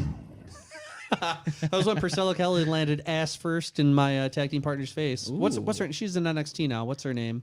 Oh god. With her bright orange hair. Oh, NXT. Gigi. Yes, Gigi. Yes. Yeah. Gigi landed ass first in my tag team partner's face. Yeah. Oh yeah. How'd that go? That's a good way to die. It's a fucking giant amount of ass to be thrown at your face over a top rope. I'll tell you that much. Oh, Ed. I watched him die. Oh, you watched him die. I watched he him. died in pleasure. Yeah. I was like, oh, well, if that's the way you're going, good luck, buddy. When you up to the pearly gates, how'd you die? No, some ass. Ass to the face. Ass to the not Rikishi. Some ass. Suffocated by ass. Gigi Doolin. That's what Mika said. Gigi Doolin. Yeah, there you go. Yeah. Gigi Doolin. Vicky says, "Congrats, Harold. That's me. That's my name, my real name. But I'm wrong, so- Congrats, Harold. Yes, I have a kid on the way. Thank you. Appreciate it. No more kids for me. No, I'm- you're done? I'm done with Three- three. magic- Three is the. Is that the magic Raise number? 3. Or is that too much? No, that's perfect. Perfect number. Yep. 2 girls, 1 boy. 2 girls, 1 cup, 1 boy. That is art, goddammit. That's art. That's sharp. Yo, we I used made that. That's living art right there. Living sharp. the funny childhood story. My parents went on vacation one time. We were old enough to be home by ourselves. Not old enough to be watching the shit we were watching and doing the things we were doing, but Oopsies. we decided that whoever looked away from the screen while 2 girls, 1 cup played had to pay for pizza for everyone. I like that. We That's made good. it 4 seconds into the video. Oh. And my buddy Sean said, fuck that. I'm buying pizza. And the pizza. And I went, hell yeah, guess what? And he's like, what? And I hit play again. And he's like, ugh. Oh, you didn't hit play and he go, oh yeah. Oh yeah. Fucking oh yeah, bud. Give me a oh yeah. And I especially ordered the pizza to be chocolate sauce covered. Chocolate ice cream. Can we get sausage on that pizza, please? Whoa. But it's Damn it, Bobby, turn that off. Ooh. Damn it, Dale. Damn, man, no pizza burgers on one cup, man, Jesus. And Jesus, you know, the two girl, one cup there, man. You know what I'm saying? That's all. You know where I'm from? That's how I spent my Friday night, boy. I was a 2 girl, 1 cup, boy. You know where I'm from, like? I want some 2 girl, 1 cup. All right, let's go get some. Oh, really? You gonna get some 2 girl, 1 cup action up in here, bitch? Yeah. Oh, hell no. No, we ain't. Never been able to drink chocolate milkshakes ever again after that. Never could go to Cold Stone and think the same of that place ever. Never again. more. No more Every chocolate soft goddamn serve. time I go to an ice cream place, it instantly goes right to my head. It's Yeah. like, yeah, I'd love a chocolate vanilla twist. Oh, we're out of vanilla. You want some chocolate soft serve? Absolutely not. Please no. No, that Absolutely won't stop, not. It won't stop me. Give me the Make opposite, it nutty, actually. make it chunky. Oh, Jesus. Chunky. Get the brownie. Throw some Snickers in there. Throw some corns in there, Snickers, brother. Reese's Pieces, peanuts, fudge brownies, Corn. chocolate syrup. Yeah. Let's go all out chocolate overload. Yeah. Fucking chocolate. What was it? Chocolate wasted? Chocolate wasted. Gum that- want to get chocolate wasted. Oh, Oh, no, you don't. don't. Hell yeah, you want I to get chocolate get sexy wasted? with a can. Couldn't I want to get aroused with the... couldn't even Yo, hold the you know voice what's for a second. crazy about that movie, Grown Ups? Oh, yeah. Is that the role of Kevin James is actually for Chris Farley? Really? Yeah, if you watch that Farley movie, is supposed to do it? imagine Chris Farley in that role. It was written for him. I mean, it's fucking Adam Sandler's movie. That's fucking sad to think. But if you think about that group of guys, like Kevin James, Oh, they've known each other for years. yeah, I mean, he slid into that role perfectly. But originally, that movie was written for Chris Farley to be in that role, Oh, yeah.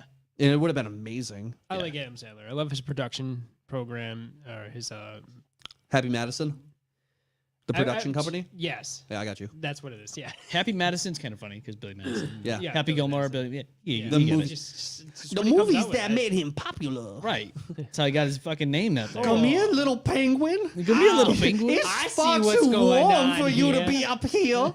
Back to school. Back to school. Nudie Magazine Day. Nudie Magazine Day. Yep. God. You know, he had a lot of decent movies. What was it? 50 First Dates? Yeah, That's pretty yeah. good. Blended, Blended. I didn't see that one. Blended was really good. When was that made? Late 2000s. How did I miss it? I It's- thought it's the, more recent. I like the movie Do Over. Yeah, Do Over was really That's a good. fairly new one. A couple years old, but I think Do Over was a pretty cool one. Honestly, I think him going from comedy to serious roles too really worked out well for him. Yeah. It's kind of like You're thinking about Jim Carrey? Jim Carrey with the 23. Yeah. Yeah. See, When I they- didn't when like they- it though. You didn't like it? I didn't liked like it. I didn't like his transition to serious. Really? I did. But I liked Jim Carrey coming back into a comedy role to be in the Sonic movies. Yes. I haven't watched When those he- yet. So the When first he one, played Eggman, and I was just like, yes. yeah, the first one, you're like, why do you have hair? You should be bald. And then you get to the end of the first one, and you're like, oh, They and then they did get to the it. sequel, and you see he's a fucking madman, and you're like, Yep. And then the okay, fucking mustache this is- yeah, is going out. everything. And I was Yeah, like, it's okay, perfect. they fucking got it. yeah, absolutely, hook, line, sinker, sign me up. But I mean, that was also a movie that we all thought was going to be shit because of how they designed Sonic honestly the Hedgehog. did. So yeah, when they first I've never seen a movie company get bullied Right. into changing something. exactly. That's fucking nuts, They're too. like, that looks awful. Change Sonic. They're like, ha ha ha, that's a joke. Yeah. And we're like, nah, fuck you. We saw that with the Joker when you told us that was a joke, and then fucking Jared Leto came out looking like a goddamn pick 'em, stick 'em tattoo shop. I refuse to watch that movie because of him. Honestly, Is that the one with the Suicide Squad? Yes, the I've first always Yes. hated Jared Leto, and I could never figure out why. Because his face and his hair and all So- that makes him look like he smells like feet. Turns and out, drugs. turns out he's really into underage girls, and Oh, you that just makes- tell by his personality. that makes it worse. Google it. So is it Google just that the shit. character or was it the style? I think it was just him. In person, Just him personally. in general. Just him in general. He's a piece of shit. So if they chose the same, or not the same person, but a different person, but almost same style as they did in that movie, would have been okay. No, because of how they did the Joker, it was horrible. So I'll remember, because I've looked into the Joker, and why is he always looks different and different.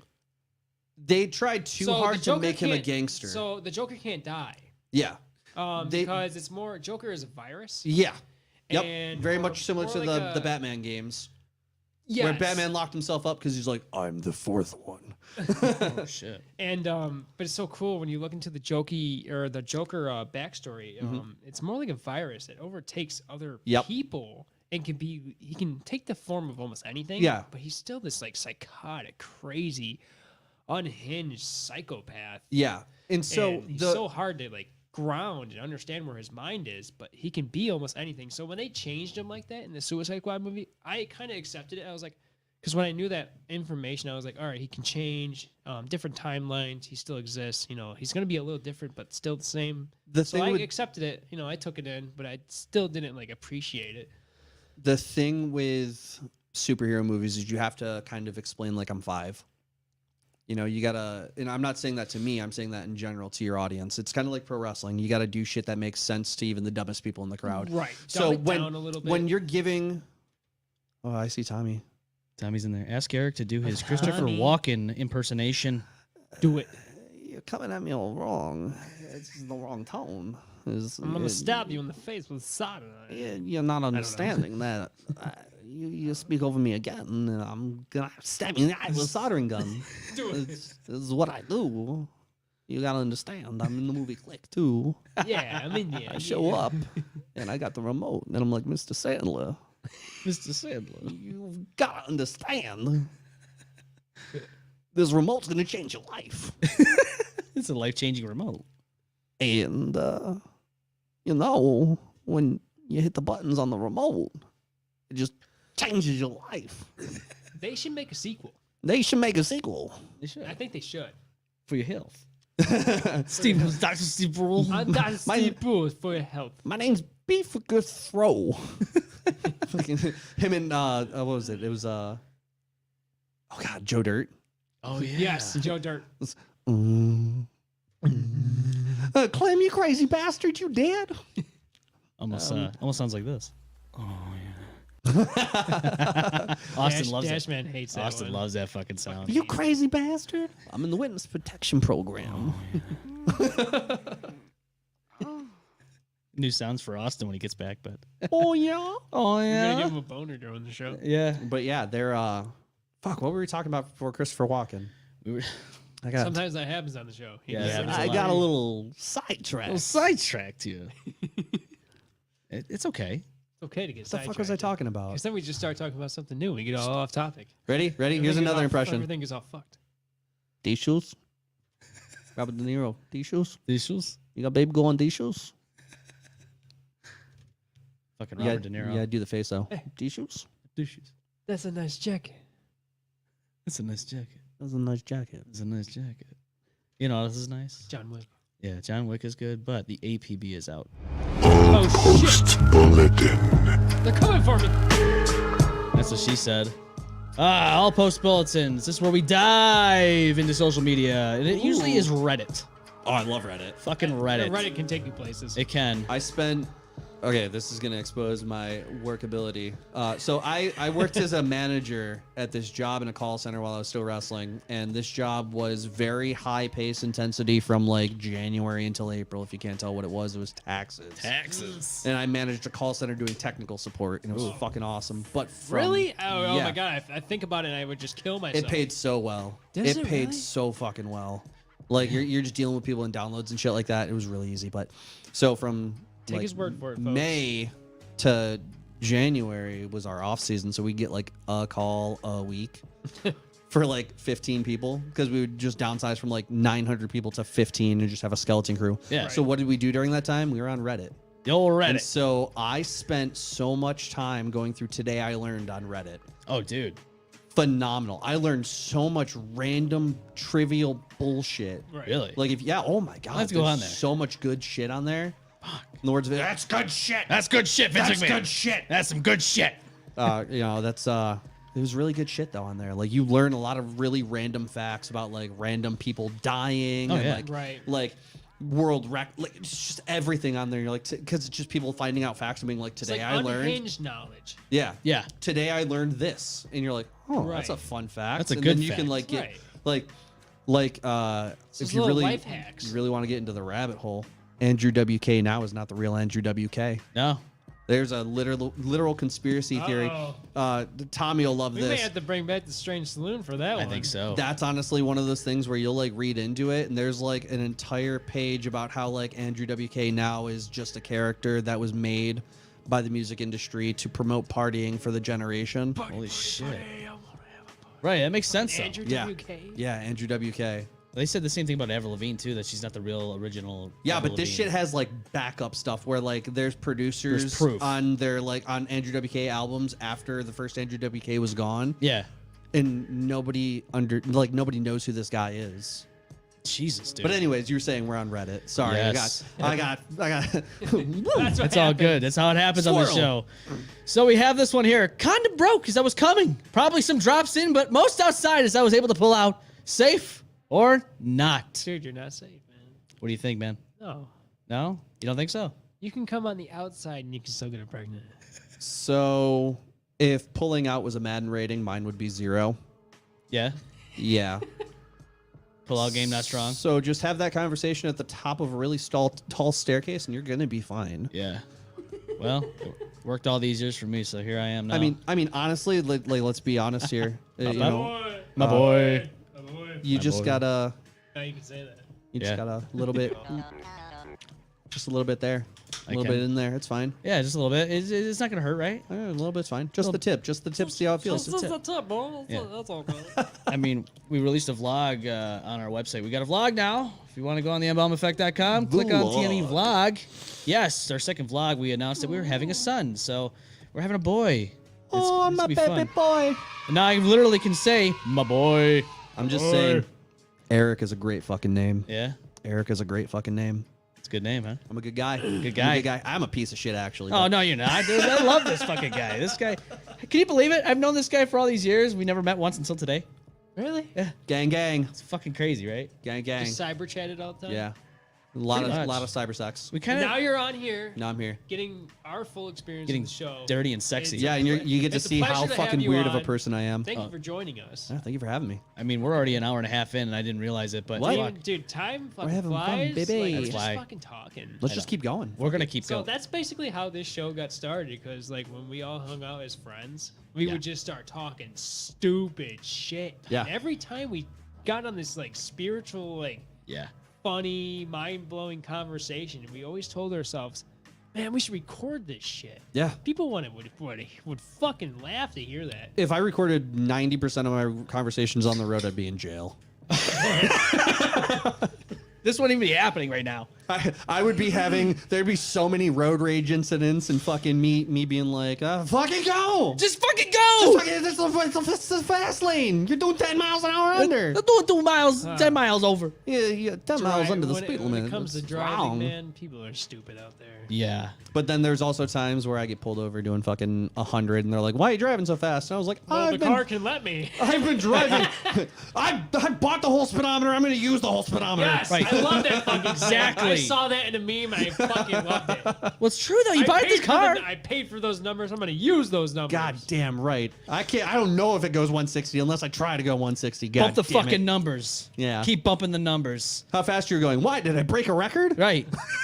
Fucking world Guinness You know how record. fast I they're still walked going? away from that without a ticket. I have no idea how. I know. It's kind of hard to believe sometimes. Doing 100 and a 65. And Explain he's my like, concussion. thank I you was for just pulling in a over. wrestling match, officer. I don't know where It was I actually am. a wrestling road trip, and I was going downhill. I didn't realize I was going that fast. I'd been driving for like you can pick up 7 so hours, Yeah. Jesus. and I passed him and did one of those. Oh fuck! And we made eye contact. Oh yeah, that's that right there did it. You Right said there. that. I was like, oh fuck, and He was like, Yep. Fucking got him. and he pulls me over, and I go, yeah, I know why you're pulling me over. And he was like, you're speeding. And I was like, I was just kind of coasting down the hill, wasn't I? And he goes, you were doing 100, and I was like, oh he Jesus, apologized like the oil company in South Park. We're sorry. I'm so sorry. We're so Remember, sorry. pick it through. Jesus Christ, guys. Remember, Eric's pick it fucking through. looking at the back rear view mirrors like, oh fuck, not again, I dude. said I was sorry. Whoop, whoop. It's sounded the police. Whoop, Whoop, whoop. whoop. This is under that homies. Oh shit. But yeah, I got pulled over. State trooper? Yeah, I That's worked what the did it. guy. I worked him. He was down in Troopers, man. PA. No, I think it was, we just came over the border into New York. Either way, I worked the hell out of him. I was like, listen, man, I've been driving all night. Like, I'm just trying to get home. I'm exhausted. Right. I didn't realize I was speeding. That's my bad. And he's like, all right, man, I'm going to give you a warning. You got anything on your record? And I was like, Sometimes you just get those. He gave, all right. I gave him my police. license. He goes, thank you again for pulling over. And I was like, you're welcome, bud. And he's like, just warning, drive safe. Tommy looks at me and he's like, do you have like a horseshoe, Lucky Rabbit's foot? Like, what is shoved in your ass right now and Right. where can I get one? Do you eat 4-leaf clovers as a salad? Yes. Yeah, actually. all the time on the reg. Could you imagine if you were that rich, you could afford a 4-leaf clover salad? Vince McMahon every day. That's great shit. That's fucking good shit. That's good shit. That's good shit. That's good shit. Thomas says, tell the beard contest story. What's that? Oh, Jesus Christ. Oh, that will boy. incriminate me. Oh. But I'll tell it anyways. He's So gonna tell it anyways. My semen gel. after this. this is when I was drinking, and I'm going to be 5 years sober at the end of the month. So Nice, man. Congratulations. I'm this sorry is we're doing why this though. in front of No, you. it's I okay. apologize. No, you're fine. You're I fine. wish I knew that. No, you're fine. No, I actually prefer people drink in front of me because I don't give a shit anymore, which is great. All right. Good for you. Skull, yeah. The beginning was kind of shitty, but you know, after you kind of learn, it was funny because after I had like started my sobriety again, we were down in Georgia. Quitting something takes a lot of force. Yeah, we were down I in used to Georgia. I used to smoke cigarettes Yeah. myself, and I was like, "What am I doing this? Yeah. I already have asthma as it is. Why Yeah. am I'm gonna accidentally like follow in my grandmother's footsteps when she had asthma and she developed even further emphysema. Yeah. I was like, I mean, I was like, what am I doing? Horrible. I was just like, but cravings are still in the back of your mind. Yeah, all the time. Like I see people smoke cigarettes, and I flash back to my favorite brand of cigarettes, which are Marlboro Smooths. Oh, of course they were.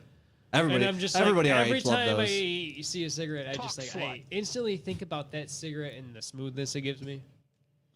But then I just like, I think about all the negative about it, and I'm just like, I don't want to. No. That's the sound of his erection hitting the table, people. Oh. Ting. Ting. Ting. Oh. But I just don't want to develop anything. I feel that. bad. I did that to myself or something like that. Like, So think about the people who are around you. we Yeah. we ended up going out right after I got sober and started my sobriety, and there when you're on the road, like there's nothing open at night but like fucking bars. So we're in Georgia, and he goes, "Dude, I really want some wings." And I was like, "Fuck it, let's find a place to go Sometimes get wings." you can have a good wing bar. Oh, dude. Yeah. Yes. So we go there and we all start ordering, and it was like Tommy's like, "I want wings and then this beer," and then another guy goes, "I want wings and then this specific mixed drink." And I was like, "I'll have wings and a soda, please." And Tommy goes, "I forgot. I'm so sorry." And I was like, "It's fine. We're in a bar. Everyone's smoking." Like, I've gone to a bar and not drink and Yeah. just ordered food before. yeah. I've totally done that. But so my thing, I didn't have a problem drinking. I know that makes me sound like a real fucking alcoholic, but I was actually just doing it because I was actually starting to take wrestling seriously, and Right. I wanted to cut down some weight, cut some body Right. fat. I And mean, if was you're like, just drinking beer, it's wasted calories. There's a It lot is. of calories in there. Yeah, so I drink the ciders, which are gluten free, which is a little more. this less was calories. this For was health. quite literally though. For health. Like I was part of a beard society, beard club. Okay. They would go to beard competitions all over the country. Like I met some amazing people doing this shit. Fortunately, And, I just trimmed mine yeah, 2 days it's- ago. I had an unfortunate trimming accident too. I had like, yeah. I burned mine with fire, so I said, "Fuck it." That's how I lost my first beard. Are you serious? That's Oh, what yeah? happened? Yeah. Did you Oh, have shit. product in your beard and it just kind of like went up? No, I had a grill backfire in my face. Oh. And shot a Hey. fireball at me, and it just like singed the whole bottom of it. And I was like, I'm good. I was moving a burn barrel, Yeah. which is an old oil barrel, Yeah. which we just had for firewood, Yeah. and just like kept us warm as we're building. Definitely not where Stephen Avery hid the body. Oh, no. Not this time, burn anyways. barrel. But I was moving the burn barrel and I singed my freaking hair and I was pissed off. I tried combing it out and it was just No. dry and I was like, you know Yeah. what? Fuck it. And the smell. Yeah, can't- it yeah. just it sits there It's and I'm just horrible. like, yeah, I try to use my beard wash No. and it's just like kind of sits there. So I trimmed it off, kept a piece that I liked, and just like there's just few singed hairs in there, but Yeah. Well, you'll get over It it. it grows grows back. back. So Grow bald on your head, but can you grow bald on your face? I don't know. I think if you burn the follicles, yeah. No, that would suck. Yeah, don't do that. Yeah, Jesus. don't do that. No. Or if you get attacked by... You end up looking like fucking Seal. Yeah. Oh my God. Or you get attacked by animals like John Marston in Red Dead Redemption 2. Fucking Oh, scar. Yeah. You have scars. That makes you look cool. Yeah. Good kinda cool. girl. That's Yeah. the one. That's the one. Fuck. Fucking- I gotta You're use talking the about Arthur, restroom. though. I gotta Tommy. use the restroom. I'm Oh, sorry. that's No, okay. you're good. Tommy hates when I do my John Marston impression. Yeah. Yeah, we'll be playing like Overwatch, and I'll be like, Hey, there's a guy in the building to the left. Oh, Arthur fucking Arthur Do Morgan. my Arthur Morgan impression. That's a Hey, good one. John. Hey, Arthur. That's my boy. That's a good girl. I fucking love Do that. you ever dude. hear the story about how he recorded the lines for that? And No. they had him re-record the lines because they said they listened to him back and they sounded too sexual. Really? Yeah, because he's like, good girl. He's talking about a fucking horse. He's talking about his horse. Yeah, and he's like, we don't want people to think you're fucking your horse. And he's like, Hey, good girl. That's what you're doing. Good reverse girl. fucking Mr. Hands. right. He's fucking the horse instead So- of the horse fucking him. With the beard competition though, so they would hold these competitions. This one was being held in Rochester, and I showed up. It's for a good cause. They were raising money for charity, Yeah. and so I started drinking at like 10 a.m. Ooh, day drinking. and I Get some day drank drinking. all through the day. all through the day. And so I stopped drinking at about like 7 o'clock Yeah. at night. I was like, I gotta get home. I gotta drive home. Like, but I'd been like peppering it throughout the day where like I wasn't ever blackout drunk, No. but I was definitely relatively buzzed all day. You're 'Cause just kind of edging it. I spaced it absolutely. doing some edging with Absolutely. drinks. Right on the border of just fucking getting full buzz. full on. Mm. Full on. Edging. Yeah. Anyways, so I'm like, all right, if I stop drinking at this point, I can leave at this point. So I stopped drinking at 7. I was like, I should be sober enough to leave by like 9:30, 10. And so my buddy's band goes on after the competition's over.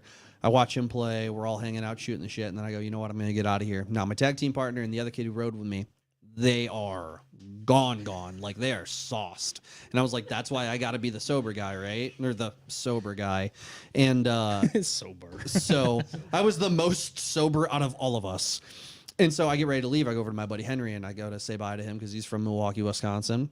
And he goes, brother, you got to do a shot with me. Oh. I was like, all right, I can do a shot with you. I do a shot with him. Throw it back. We're good. I go to my tattoo artist who's, part of the beard club that's throwing the event. I go, hey, buddy, I'm going to get out of here. And he's like, come on, you got to do a shot with us. You got to do a shot with us. I was like, okay. So he walks over to Henry. We do another shot. We do another shot. So I'm 3 shots at this point. Oh, fuck. So I'm like, well, I don't want my breath to smell like whiskey. So I'm going to drink a beer. I'll be fine. So I have a beer real quick. I get ready to leave. My buddy Andy goes, hey, man, I'm going to be leaving for North Carolina in the morning. You got to do a shot with me before I leave. This motherfucker goes for like the hardest shit on the shelf. And I was like, okay, hit the shot, finish off my beer. And I go, all right, guys, before I do any more fucking shots, let's get out of here. So I'm a beer and 4 shots deep at this point. Yeah. Not terrible for somebody who's a conditioned No, drinker. But That is, anybody It's a little else, like, that'll tipsy. fuck you up. Oh, yeah. So I'm getting ready to go. And I get to the car and get in. And I'm like, I feel great. I don't feel buzz. And I don't feel anything. Pull out. and you still ate that night too, right? Yeah. Yeah. Okay. I ate throughout the whole day. I was Usually when I eat too, Mhm. that slows down my Yeah. digestion of alcohol. And I don't really feel it till Yeah. I can have a good drive home. Yeah. So before we go get on to the expressway and there's it a starts kicking in. there's a DWI stop. Oh, my God. serious? And I'm pulling up to this thing and I'm like turning down the music aggressively and I'm like, shut the fuck up, guys. Just let me kind of talk this out. You guys are hammered. Like, legitimately, these guys were fucking hammered. Like, giggle bits. Like, Yeah. You guys need to shut your fucking I'm like, mouths right shut the fuck up and let me do this. So I pull up and he's like, hey guys, how you doing? And I was like, not too bad. He's like, where you coming from? I was like, we're just coming from a beard competition. And he goes, oh, we just had a winner come through here not too long ago. And my friend, Tommy, I love him to death. Black man reaches under the seat, No. pulls out his award and goes, I got 3rd place. And I just turn my head slowly and I look at him and I go, 3rd place, huh? And I turn back and I look at the cop and he goes, you boys had anything to drink tonight? Oh, God. And I go, I'm good. These guys are hammered though. Yeah. And he goes, and he looks in the car and he looks back at my buddy Andy, who is passed out in the back seat. We have been driving for 2 minutes. Yeah. He is passed out in the back seat. Tommy is just gone in the passenger seat. And I go, they're hammered. I'm just trying to get them home. And where's home? Brockport. Yeah. That's where we're going. So he goes, all right. Looks at my inspection sticker, looks at my registration, goes, drive safe, guys. Have a good night. Hands me my license back. Horseshoe I up the ass. stick my hand out the window to shake his hand. I go, thank you so very much. And he just looks at me and goes, let's go. And he like points me away. And I put my hand inside the car. I put the car in drive and I go, why the fuck did I try to shake his hand? And then it all starts to hit me. I'm like, oh, fuck. Oh, fuck, I almost went to jail. Oh, fuck, that was really bad. Damn, I almost fucked that up. That was really, really bad. I tried to shake his fucking hand, and Tommy's like, I reached under the seat, and you tried to shake his hand. We both could have died. And I was like, Right. He was like, oh, what are you reaching for? yeah, I was like, you're black. I'm Where's my drunk. dick?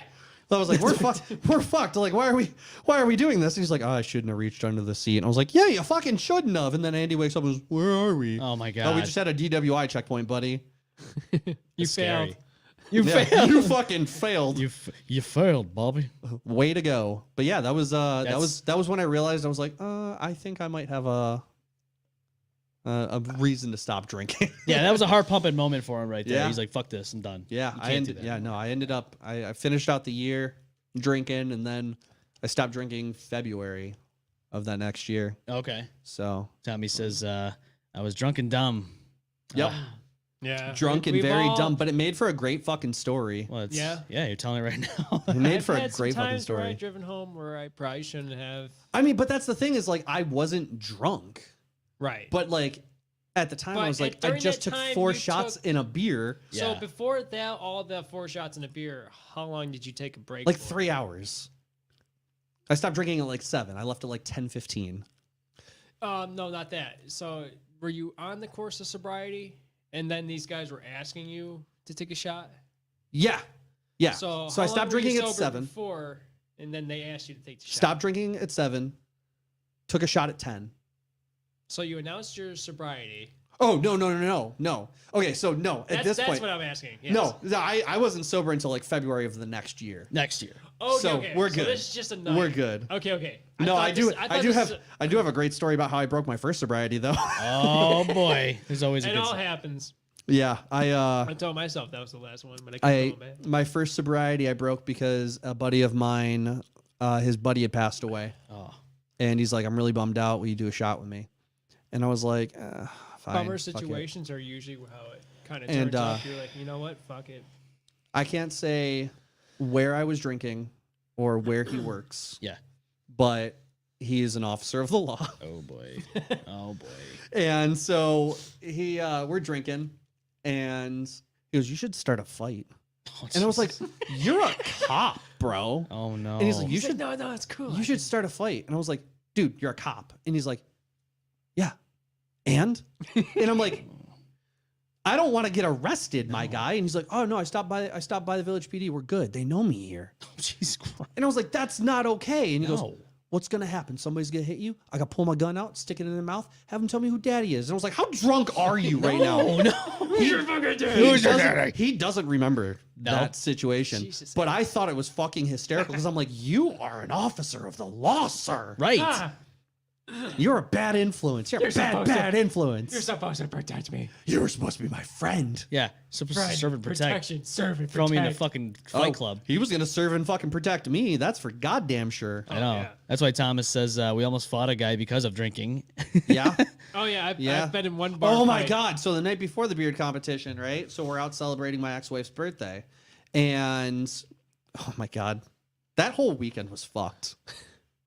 You know what? Both of those situations happened during my ex-wife's birthday weekends. Holy shit. Oh shit. I think she might be the fucking The problem. curse, right? She's the. You know what? That's Bad aura. That's why I'm happy to fucking be divorced, baby. Baby! Not quite divorced yet, but I'm fucking on the way. He's on the road to divorce mania. I am. Point to the sign. to Sorry the you side. had to go down that road. I'm not. I'm not fucking sorry. So, anyways, so me and Tommy and her are drinking at this pre-party for the beard competition, and at one point she walks over to me and goes, "Somebody just grabbed me by the throat." Me, being an advocate of women, I do not stand for that shit. Hell no. I don't sit Right, for if that you're in shit. Public, who the fuck's No. gonna do that? So, Like, that's not okay. I take glass about this big, full to the brim, slam it, and I go, "I'm gonna go start a fight." Tommy's like, no, and is just like running behind me trying to finish his beer. I go walking down the street, randomly just cut across the street because he's trying to talk me out of the fight. I walk into traffic. Oh shit. Like I saw red. I was like, this dude's going to die. I saw red.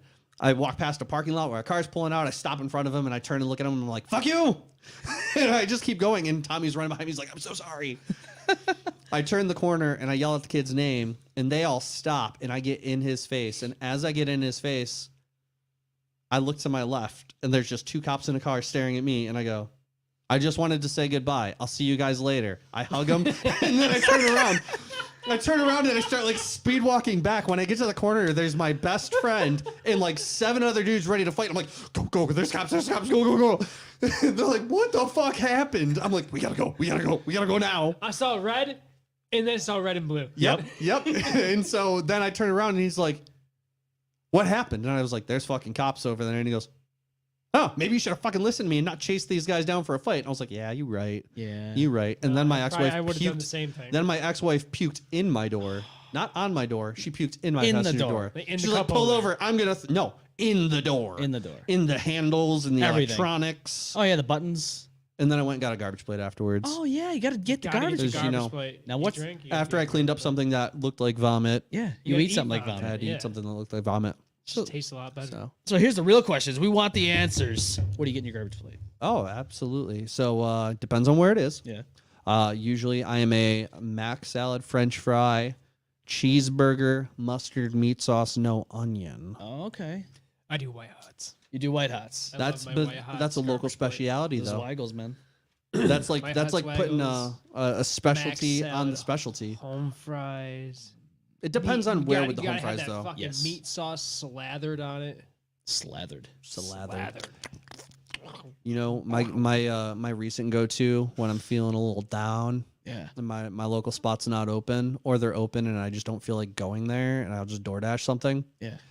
Never DoorDash. Bill Gray's. Bill Gray's. Bill Gray's. The old BGs. I'm sorry, but I don't like their prices anymore. But listen, here's the deal: you get a garbage plate there. You do not max salad. You do the macaroni and cheese. It's Kraft macaroni and cheese and Really? curly fries.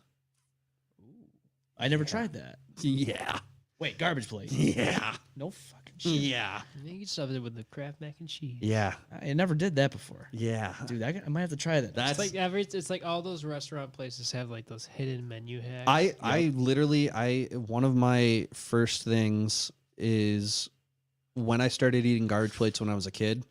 Wherever I go in the city of Rochester, if they have a garbage plate and I've never had it, I eat it. Yeah. You and gotta so, like, try where it is. I You have gotta my try own their like version of list it. of I've had like super Exactly. fancy garbage plates. I have like, oh, what? You're hammered at 2 a.m. and you want to see a prostitute get in a fight with another prostitute who has no teeth? Yeah, go to Steve T's. Like Okay, Steve T's. so there's a decent place off of Goodman and Alexander. Okay. It's called Dogtown, Love Dogtown. and I got the veggie burger garbage plate. Freaking banging! I think it's a totally underrated place. Yeah. and it's so good. If you haven't gone there, Talk Slut, go there. Dogtown off of Alexander and Goodman. It's fucking good. No free ads, but this place they just celebrated their 20-year anniversary. Huge wrestling fan. Jimmy Z's Plate and Shakes out in Brockport. Jimmy's Brockport. Okay. Yeah, It's a not really li- out in the area It's as a much. little bit of a haul. Yeah. I'll Yes, tell it you is. right now, size for value, Hands down. best out there. Okay, that's good to know. Like quality mac salad, home fries, French fries are good. Fucking you can do love onion home fries. rings. See, that's what I want to try is some of that onion ring action. You know what I'm saying? Yeah. I cheated last night on my diet, and then we had some BK last night. Oh, BK. See, that's the thing. if you don't get in a relationship with your diet, you don't have to cheat on it. I have to. So looking at me, it's hard to tell, but I used to be almost 300 pounds. Oh, good for you. Yes, yeah. I lost a ton of weight. Yeah, I used to be like almost 300 pounds. I was pushing like 297, Okay. and that was during high school, a little after high school. I graduated, and I just looked at myself. And What are I you, was like a lean, mean 186 now? No, I'm 167. Oh, shit. Yeah. Oh, shit. I took it a little too far with some anorexia and drugs, and I went Yeah, to I feel like that. 138.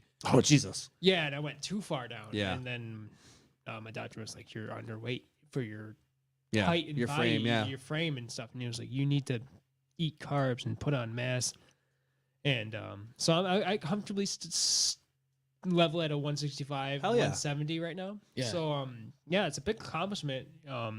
Good shit, man.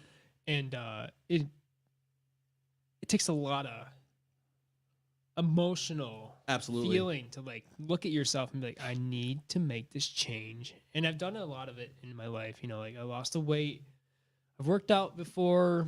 I haven't seen the gym scene in a while. Yeah. I would say about hitting almost 3 years. Me and him used to hit the same gym. World's Gym out in Webster. That's where I got that Tomb I Raider poster. love that place. It was right fucking there Yeah. from where I lived. I could walk there during this like summer. I can walk there during the winter if I really, put my mind to it. I'm like right there. And then it shut down, and now he's at Legends. Legends 24/7. And, God, I can't. What? Kyle and Jesus, I'm having a brain shit here. come on, man. A fucking Chris Benoit brain over there. Yeah, it's all the CT. I did get hit with in the head with a steel chair. I know how that feels. It sucks. Feels like your whole fucking. It sinuses depends are on caving where in. you get hit. Kyle Sheridan is his name. You Okay. ever hear him? No. He's a power lifter out here in Rochester, and he's fucking phenomenal. Dude's down to earth. He fucking knows his stuff when it comes to like powerlifting, all the technique. You go to him. He's a good coach. Okay. And he's a real deal. Nice. So, yeah. Yeah. Do you have a gym membership? So I used to. Obviously with my Or do accident you have and your all own that shit, I equipment can't. at home? Well, I can't lift anymore. Oh, okay, so Yeah, your doctor recommended I'm not restricted to to 5 pounds right now. For how long? Jeez. Indefinitely. Really? Yeah, because of the herniations in my back. It's true with the neck and the So, back yeah. issues. So you don't realize how much of your back you use See, until you guys seen doctors for your back problems, and Yes. I'm the one in the group who hasn't seen doctors really for my back problem. Yeah. So for me, I broke my back, Yeah. and then I never saw a doctor. Yeesh. Yes. So I have a destroyed disc in Mhm. T11, T12, Okay. and then the two bones that are right there Yeah. had no disc, so they came together, Yep. and then they fused together. Ooh. So there's no disc right there, and there's Yikes. a bunch of nerves being pinched right now. So, and I have really bad. I have a curve in my back. Yep. It's just like. So when I was younger in middle school, I was walking on a board. I put across my creek. Yeah. And me and my stepbrother, we were walking across it. Sometimes we fall into the water because it's above a creek. Yeah. And so the board got wet, and then eventually got too wet, and I slipped and landed back first. And I heard the nastiest crack in my fucking life. Oh And my back god. I was just- gonna say and you fell on the back- board. I fucking fell back first on the board, and I just felt everything kind of almost tried to wrap around this board. Yep. It's a 2x4, Yeah. and then just fucking, or no, it's probably a 2x6, Yeah. and then just fucking, I landed in the water, and I just sat there, and I was like, Yep. Oh yeah. It and takes the then air I out, was yeah. just like, I was like, and I was young, and my first idea was like, pause, breathe, and I was like, can I wiggle my toes? Right. I'm in middle school, and I was already like trying to like, not like, oh, I'm good. I'm like, oh, get up, and Right. like, cool. And I was like, no, my stepbrother's like looking at me. I was like, don't go across the board right now. He's so much younger than me. Yeah. And then like, so this is funny because I had this injury and I never told my mom. Jesus. I literally just like got up, crawled out of the creek, and I was like, we're done playing. And I was like, let's go back to the house. Yeah. And then I literally skipped dinner and I walked right upstairs and I just like laid in bed. And I was like, Jesus. dude. so 2.5 years of silent healing. I was in excruciating back pain. Yeah. And how old were you? Middle school, I must have been like, how old were you? How old would you be in seventh? Seventh Probably grade, like 13. 12 or 13, I'd Yeah. say. In your preteen So you, area? so you were Your still in early- a growth period too. Yes. Yeah. So I had this severe injury. I hit it. And then I eventually healed. About 2 years later, the pain eventually dropped. I was in like, I couldn't walk right, couldn't sit up right. Getting out of bed was excruciating. I hid this as a kid. I was like, I don't want to tell my mom because I always felt like I was going to yell that. Right. I felt scared. Yeah. And I was like, no, I can handle the pain. I was like, this is just dumb pain. I can handle it. And eventually it healed. The pain went down, or either I just got tolerated of it. Yeah. And I still have my good days and I have my bad days. Years later, jumped down the road. I moved down Donovan Street, meet a buddy of mine named Ryan. He has a trampoline in his backyard. I'll go, yeah, I'm feeling good. I can do this. I'm messing around. There's one day I was just kind of on there by myself, and this is like in high school. and I just land wrong on the trampoline. Yeah. That's all it takes. And those two bones that fuse together, Yeah. I bent wrong. I bent my spine wrong, and it re-cracked their fuse. Jesus. And must have sucked in more nerves in that area. Yeah. And talk about pain. Oh, yeah. Like when I woke up, I tried to hide it so bad, and this time I just couldn't do it. I must have been up at like 5 a.m, and then my mom was like, "What's wrong?" I was like, "I need to see a doctor." Yeah. I fucked my back up. And then we go to the doctor, we go urgent care, we get these x-rays done, and I go, and the doctor was like, to my mom, she's like, "These are old injuries." And my mom turns at me and she was like, and I have to go. I got to tell this whole story of what happened as a kid that she never fucking knew about. And then she just looks at me and she goes, "We had a good family plan back then." Son of a bitch. Like, We could have got your back stepfather fixed. worked at Xerox and we had a good family plan. And I was like, well, now you're fucked. So now I'm 32 years old. I got some. You just had to pull a Mike Tyson. You just had to walk up and be like, "Mom, my back is broken. I broke my back. It's spinal. The spinal injury. My back is broken. It's spinal." But yeah, I just fucking I have my good days and bad days. Yeah. I tried to see a doctor and got some updated X-rays not too long ago, but the medical field is not really my scene. Yeah. I don't really believe in it. I'm not saying I'm a Scientologist at Yeah. all. I'm not at all. Like, I believe in medicine. I just don't want to be putting it in my body. Oh, for sure. Like, I don't like painkillers.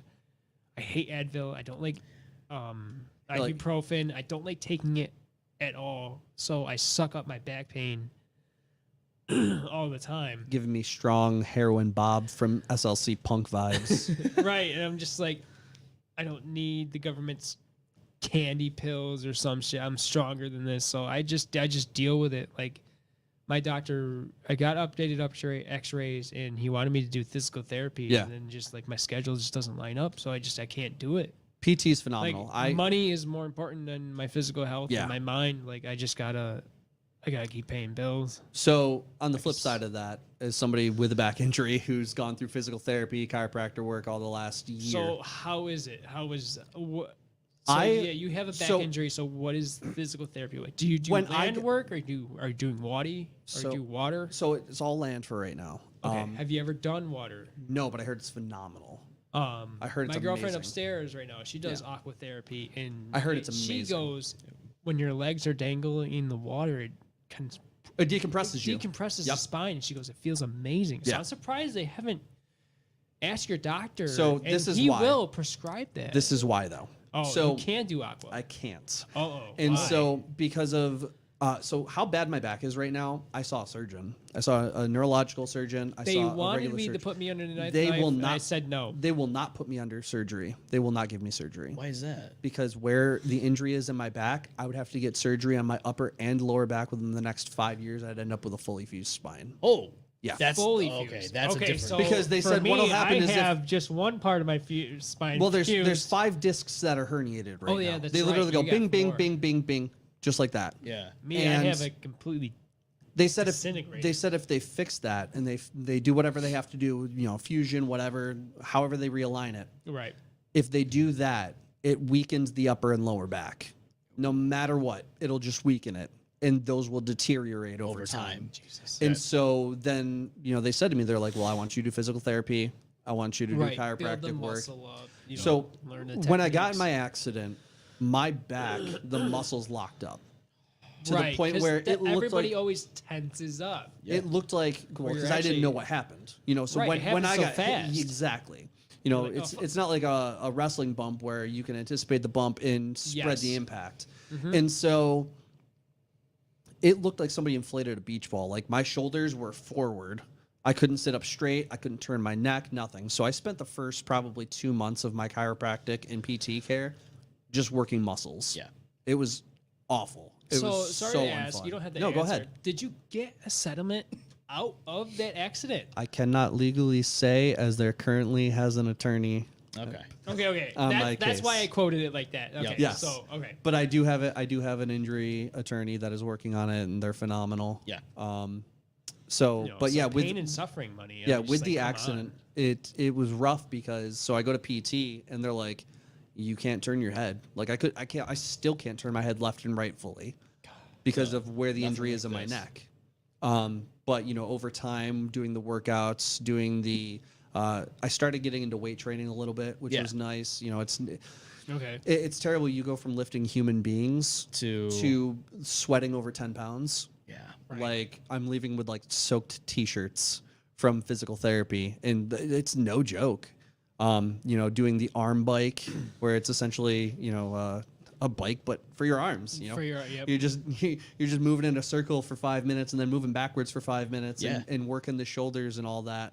You know, after about 4 months of PT, I finally was able to break up some of my back, and then the chiropractor was able to start making small adjustments to my neck, but they wouldn't touch my back until I got an MRI.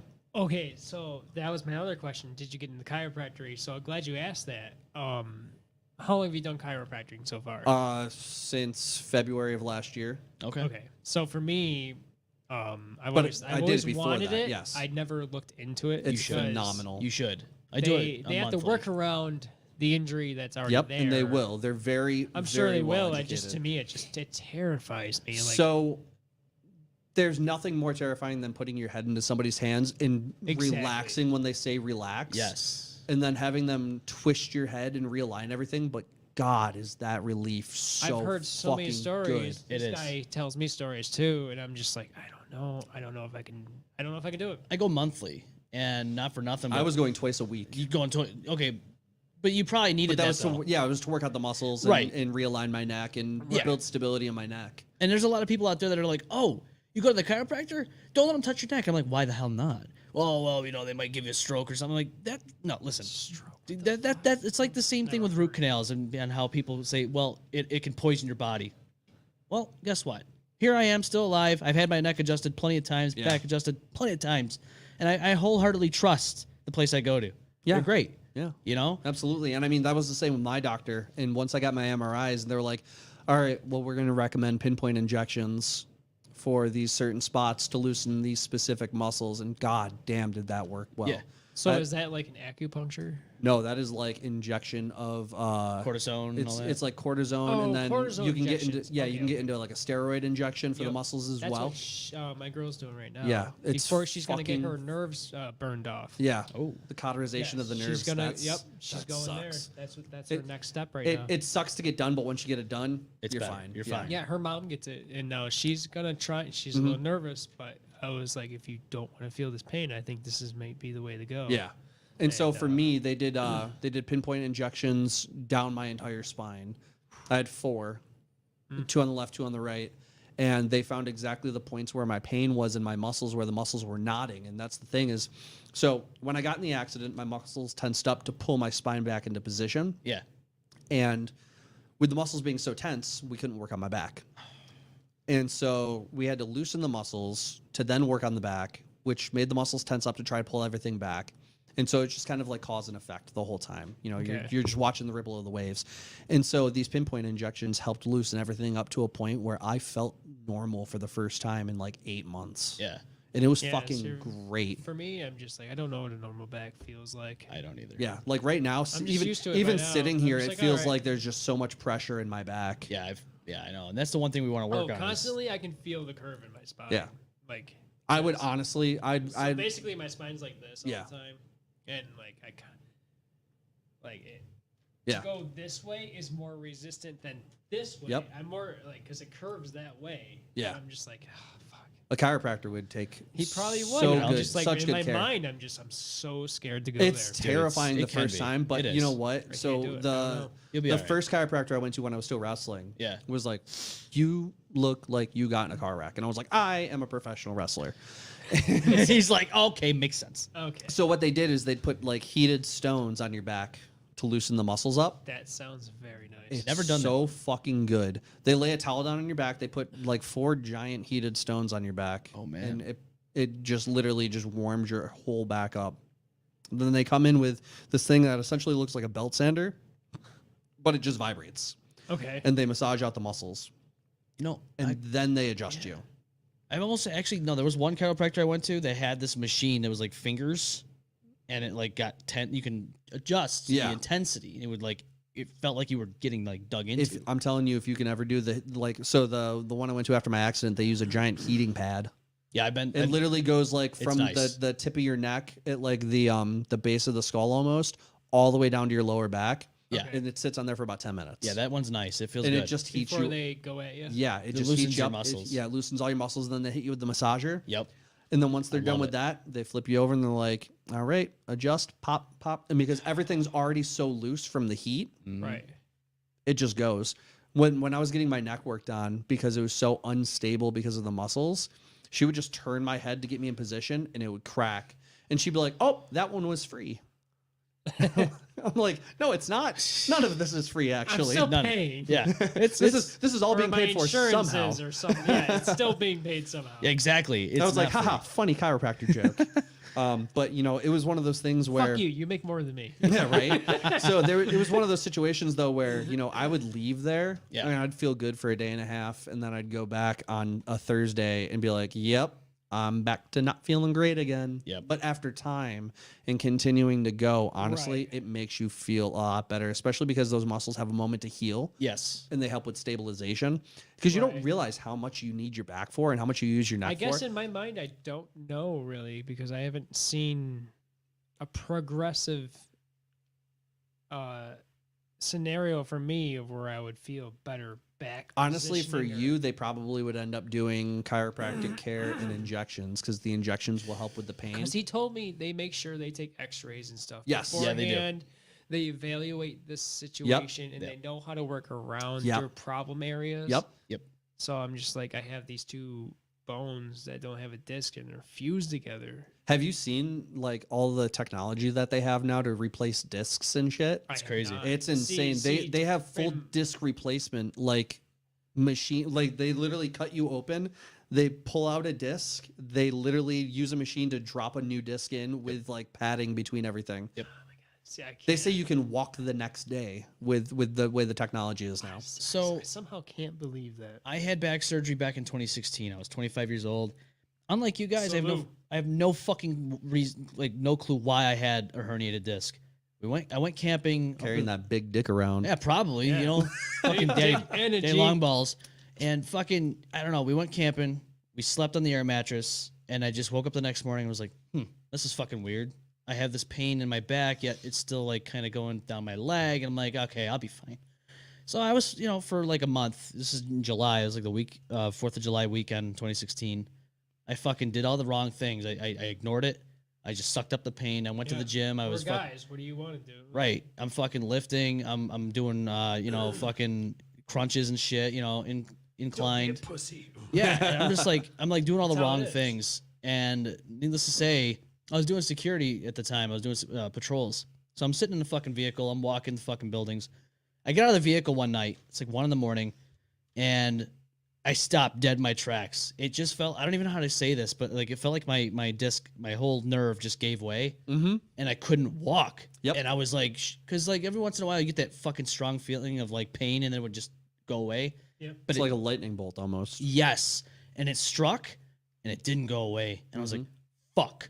And I called my ex at the time, and I woke her up. I think I was like, I can't walk.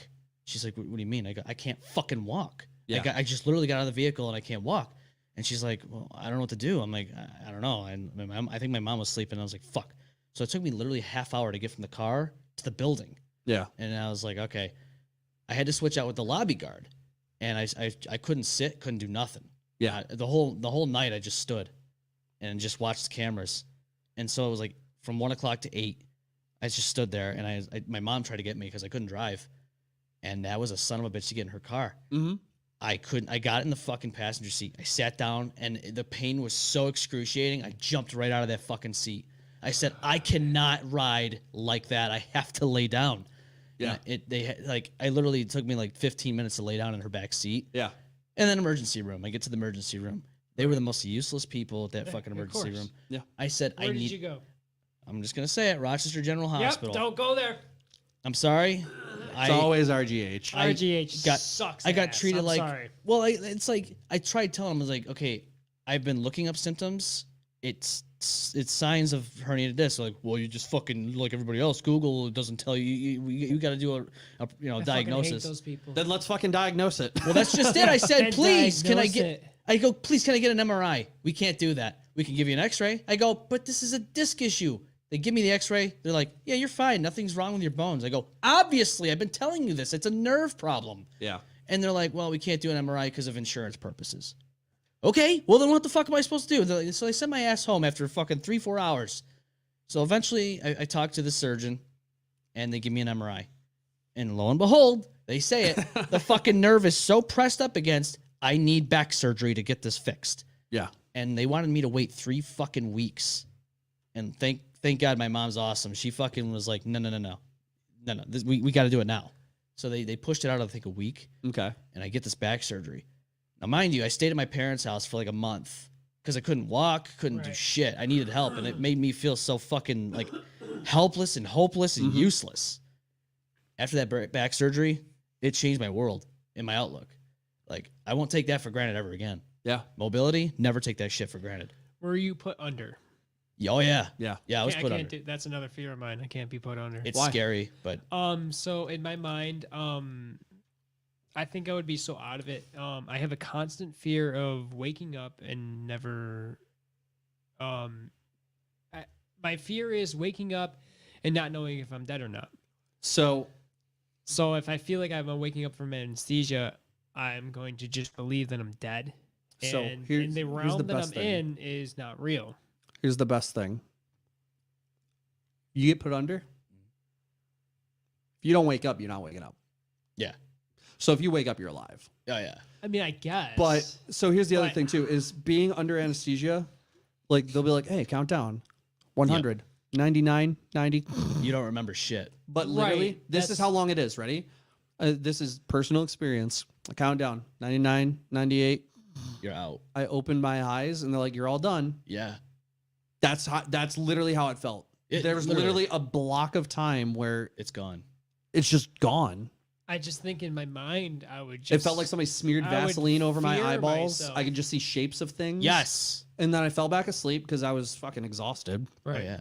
And I remember waking up in the car because I just had 4 wisdom teeth ripped out of my face. And I was like, "You better put me under because if I see needles, somebody's gonna get punched in the mouth." Yeah. And because I I- fucking hate needles. I I can't got do. my wisdom tooth taken out awake.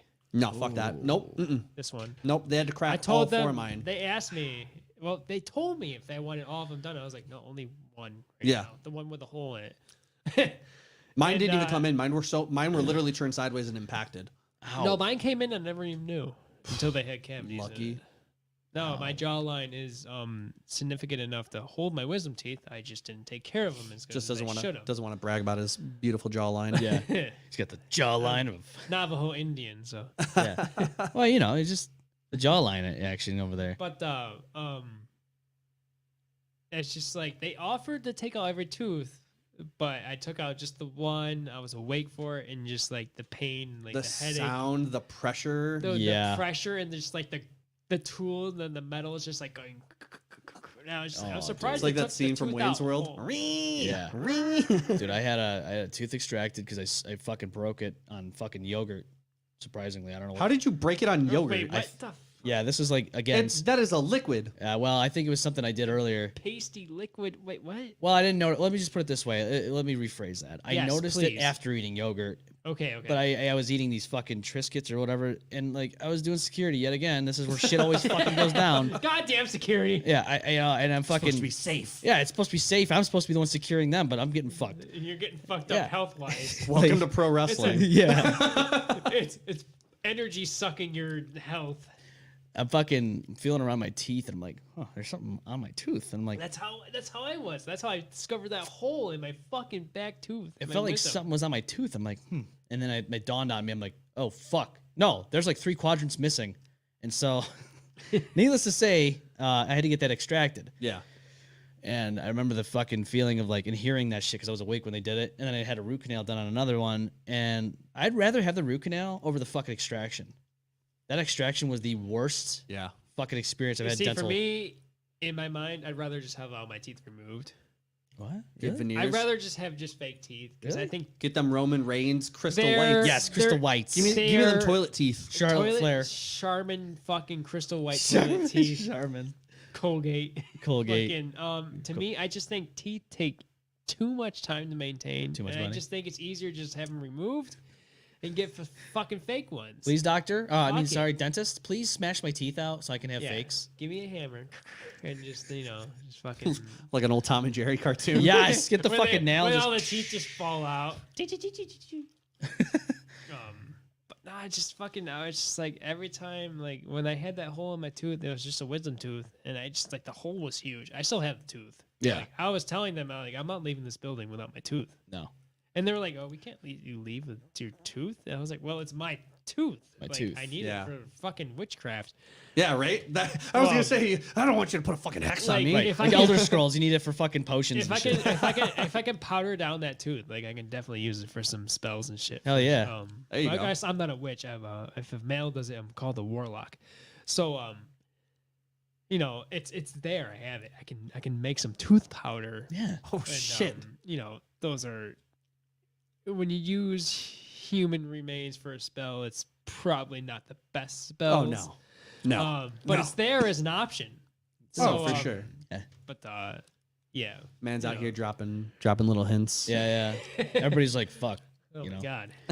Is he gonna start the So fucking apocalypse? metal. This guy's fucking metal. Brutal. Yeah, brutal fucking Nathan explosion. I know we're coming up on the 2.5 mark, but I got to say though, Yes, we are. I was like, oh my god, this is a good show. When we're seeing this kind of a time right now, 2.5 hours. We're having fun. dude, I We're love just it. having a good conversation. Let's just right keep going. Fuck it. Yellow. Let me just fucking let's go down this rabbit hole. So you think about anesthesia, and I know you haven't experienced this yet. now. I have not, so it's a fear of mine. So. I don't want to try to put more fear into you, but when you think about this, okay, Yeah. okay, that time, like you said, that block of like counting down and then waking up, is that time almost like dying? No. You don't think so? No, and this is why. Because it's kind of like getting blackout drunk, where your brain's like, "Don't worry, bud, we got this. You can go to sleep." Okay. Well, I don't like what my body does when I'm blackout drunk. Exactly. Well, so, so it's been some here's- time since I've been on that level because I've actually controlled myself, and I don't drink as much as I used to. It's 1 to 2 nights only a week. yeah, I just treat it as a treat now. Yeah. And I don't there you go. I don't let my emotions and stuff overtake me. I'm like, oh, I need a drink right now. Right. But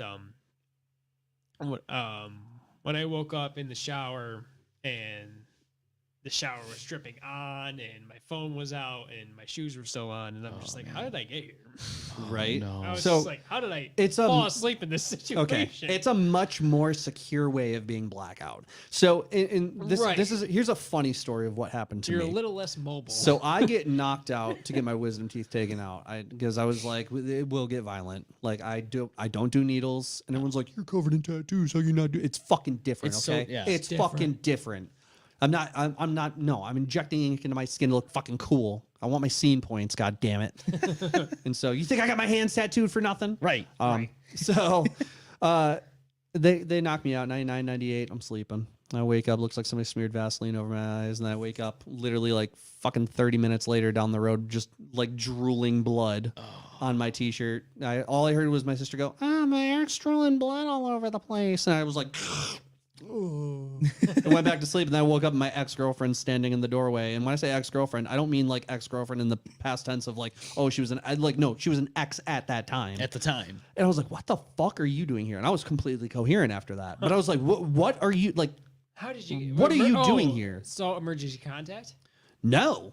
No, I was like 17 when this happened. Holy Or I shit. was 16. Oh, So I was okay. going to my senior year of high school. And so I was like, why are you here? And she's like, oh, I was in the neighborhood and I knew you were getting your wisdom teeth taken out. So I just want to come see how you're doing. And I was like, oh, okay.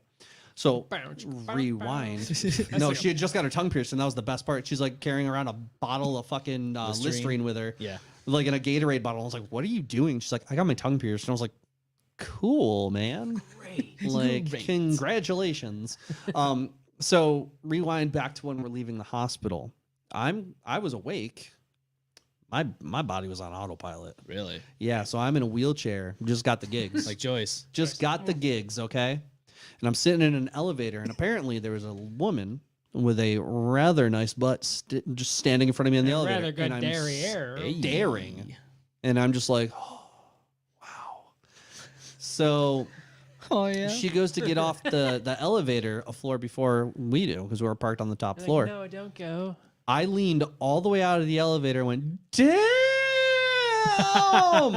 My dad had to grab me by the back of my shirt and yank me back into the elevator. Okay? I don't remember Any of that. any of that. Anything. I don't remember any of that happening, but it is on brand for something that I would do. So Right. it makes sense. Yeah. But like, I don't look at that as time lost. I look at that as a fucking great story. That's a It good is a story. great story. But it's also something that's very on brand. Like I didn't do Right. anything embarrassing. Like I mean, I guess it could have been embarrassing, but I blackout catcalled the girl because she had a nice butt. Not like you were reaching out and trying to grab for No, it. I reached out and appreciated and was like, damn. Right. But yeah, I mean, honestly, It's a anesthesia's compliment. anesthesia's fine. Like Yeah. it didn't smell funny. Doesn't make you feel like there's no like really aftertaste or no something in your No. mouth or- no. Okay. Quite literally, the worst part was like waking up and I was just like, ugh. And everything was blurry. And then they're like, "You're good." Like I could hear everything. They're like, "You're good. Everything went well." Yeah. They're like, "You can go home now." And I was like, "Sick." And then I woke up at home. Yeah. Yeah. Anesthesia is fucking weird though because like if you stand up like after you wake up, you get nauseous. Oh, yeah. Everything starts spinning. Yeah. Like, Oh yeah. so I always give them the rule a few hours. Yeah. Oh no, I picked my girlfriend up from after a couple surgeries before when she was on anesthesia, and I was there for her when she woke up and got her to the car and stuff like that. And yeah, it's a process. Yeah. Just give it Like some honestly, time. you know. All right, one more time, I'll be right back. Yeah, you're good. You're good. I think he's gonna go find some anesthesia now. This and is try to yeah. put himself to sleep. Yeah, he's gonna just so that way he doesn't have to piss. This is round 2. Where's my anesthesia dealer? Where is it?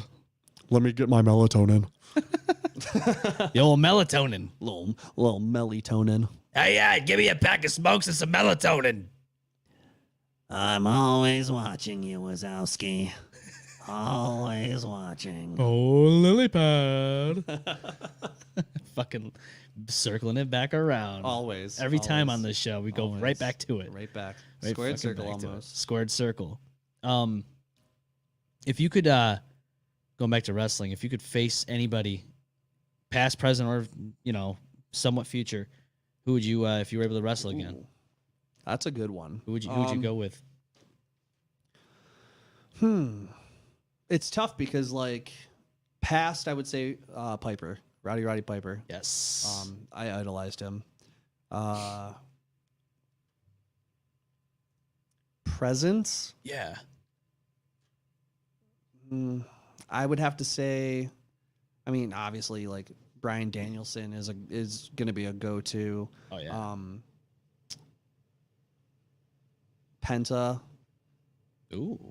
just because I worked a show with him, Yeah. and he doesn't speak a lick of English, and it's hysterical. But he's a hell of a worker. Punk's up there because obvious reasons. Oh yeah. I know it'll never happen. But it's just one of those things where I think that it would have been just an absolute experience. To wrestle Punk, Oh yeah, CM Punk. Have you met him? No, No. I haven't. So I'm a big fan of Punk. Enjoyed his Ring of Honor days. Enjoyed his WWE days from what it was. I was a IWE Mid-South guy with Yeah? Punk. Yeah, that was one of my favorite time periods. Yeah, I Like don't Punk mind that. versus Hero and Yes, stuff like that. those were good matches. Like absolutely. I gotta say though, like I've heard mixed reactions from people that have met him. Some people might have met him on a bad day and said he was an for sure. ass. Yeah. Other people said he was down to earth, kind of just a sweetheart. I guess it all depends on how you hit him. I guess. Yeah. Just like anybody else. I think he's probably one of those guys. I mean, I like to think that I'm the same way. Is that I'm very down to earth unless you give me bad vibes. Yep. In which case I'll be like, the fuck do you want? Right. And that's just because my time is precious, Yeah. and I'm not going to surround myself with a bunch of dickheads. Nope. I You know? completely agree about that. Like, don't surround yourself with negative energy. It's Exactly, yeah. It's a total waste of like time and your own energy. Just like No, you Absolutely. get way more And important things. I spent so much time in the wrestling industry dealing with people who bullshit you. Oh, and yeah. That's why I started the IndyCar Mafia, dude, is because I was sick. So one quote that I live by and still live by to this day, and I live by with wrestling, was there's no two words in the English language more dangerous than good job. I stole that from the movie Whiplash. Fucking great flick. You haven't seen it, watch it. Whiplash. That was a It's wrestling movie, No, it is a not? drumming movie. Oh shit! Whiplash. I haven't seen that though. I highly recommend it. Okay. It's phenomenal. It's got the fucking it's got J. Jonah Jameson from fucking Spider-Man in it. Oh, He's a prick of a fucking music instructor. Like it's really fucking good. It's got what's his fucking name in it? Oh Lord, I'm drawing a blank. oh. He's got that fucked up almost like Joaquin Phoenix kind of like scar on his face, but what is his name? Oh my god, it's gonna Whiplash. it's gonna it's gonna bother me. But either way, phenomenal movie about how far somebody's willing to push themselves for perfection. Yeah. And that line just stuck with me because in pro wrestling, there's a lot of people who just pat you on the back and be like, "Hey man, good job, Good job. good job." I can't get better with good job. I'm not going to get to the next level with good job. Tell me how I can improve. No, you went out there and you killed it. Okay, what can I do to get better? Because even if I'm the best person on the show, there's still shit I can do to get better. Yeah. Tell me how I can improve. Tell me one thing you saw in my match that you would have done differently. Yeah. You know, when you ask people in the back and you go, "Hey man, like, can you watch my match?" And they're like, "Yeah, I'll watch it." And then Miles Teller, that's it. Miles Teller. Miles okay. Teller. And you know, you watch people with their matches in the back, and you know, I was somebody who would dissect a match and I'd break it down and I'd be like, this is what I would have done differently. This is how I would have engaged with the crowd. This is what I would have done, because my view is always going to be different than your view and your view. Oh Yeah. yeah. Oh, absolutely. And so if I see something that I know works, I'm going to pass it on to somebody. But if I see something that's not working, I'm going to tell you it's not working. It didn't work. Like clearly, you could hear a duck fart out there. Like, you know, if it's that bad, if it's a fucking stinker, I'm going to tell you, you know? Yeah. And so that's why I started the IndyCar Mafia, was because I was sick of people bullshitting me. I was sick of people bullshitting Did me you and patting come me up on with the the back. name yourself? Yep. It's a dope Okay, name. so what's the history behind the name making? So Zack Ryder was doing the mid-card Mafia on Twitter. Yep. And he was referring to himself as the mid-card Mafia. And so I was Pretty like, dope well, if name. you're the mid-card Mafia, because they were like, this is just where we are. We're never going to be top guys. We're not fucking curtain jerkers. We're the mid-card. And so I said, well, if you're the mid-card Mafia, I'm the IndyCard Mafia. Yeah. I'm on the Okay, yeah, Indies. simple- Fuck it. Like, simple I'll enough, take yeah. it. Yeah. Yeah. I took it and I ran with it. And it was a joke until I met Tommy. And once I met Tommy, I was like, you know, you and me, we're both on the same level with music, with pro wrestling. We bonded with the band Against Me. Like, Yeah. Laura Jane Grace, I absolutely fucking adore her. You know, it's just, I said to him, I was like, you know, you're not going to bullshit me. I know you won't. You've been pretty straightforward whenever I've watched, you know, asked you to watch a match. Yeah. You've asked me to watch your shit. You've given me feedback. I've given you feedback. Let's do this. Right. And we didn't even start it to be a tag team. We started it just to be a group of people who weren't going to bullshit each other. And that's important, man. Right. And it was funny because once we did that, everybody kind of wanted in. And I was like, nope. I was like, this is not the fucking Fuck you. NWO. No. I was like, this is not the NWO. We're not going to have the whole locker room be part of it. No. And it was funny because when we came out with our T-shirts, when we first started tagging together, we came out with T-shirts. I sold 50 shirts in the first night. That's so dope. Most of them to the boys in the locker room. Hell yeah. Because they were like, I want to be part of the IndyCar Mafia. And I was like, it's going to take more than just putting on a fucking T-shirt. Yeah. Yeah, bro. You know, yeah, you can, so there was one match where it was a street fight, and I'm very passionate about telling stories in wrestling. Hell yeah. I'm very passionate about it. I come from I can do all the cool moves in the world, but if it doesn't make sense, I'm not doing it. Right.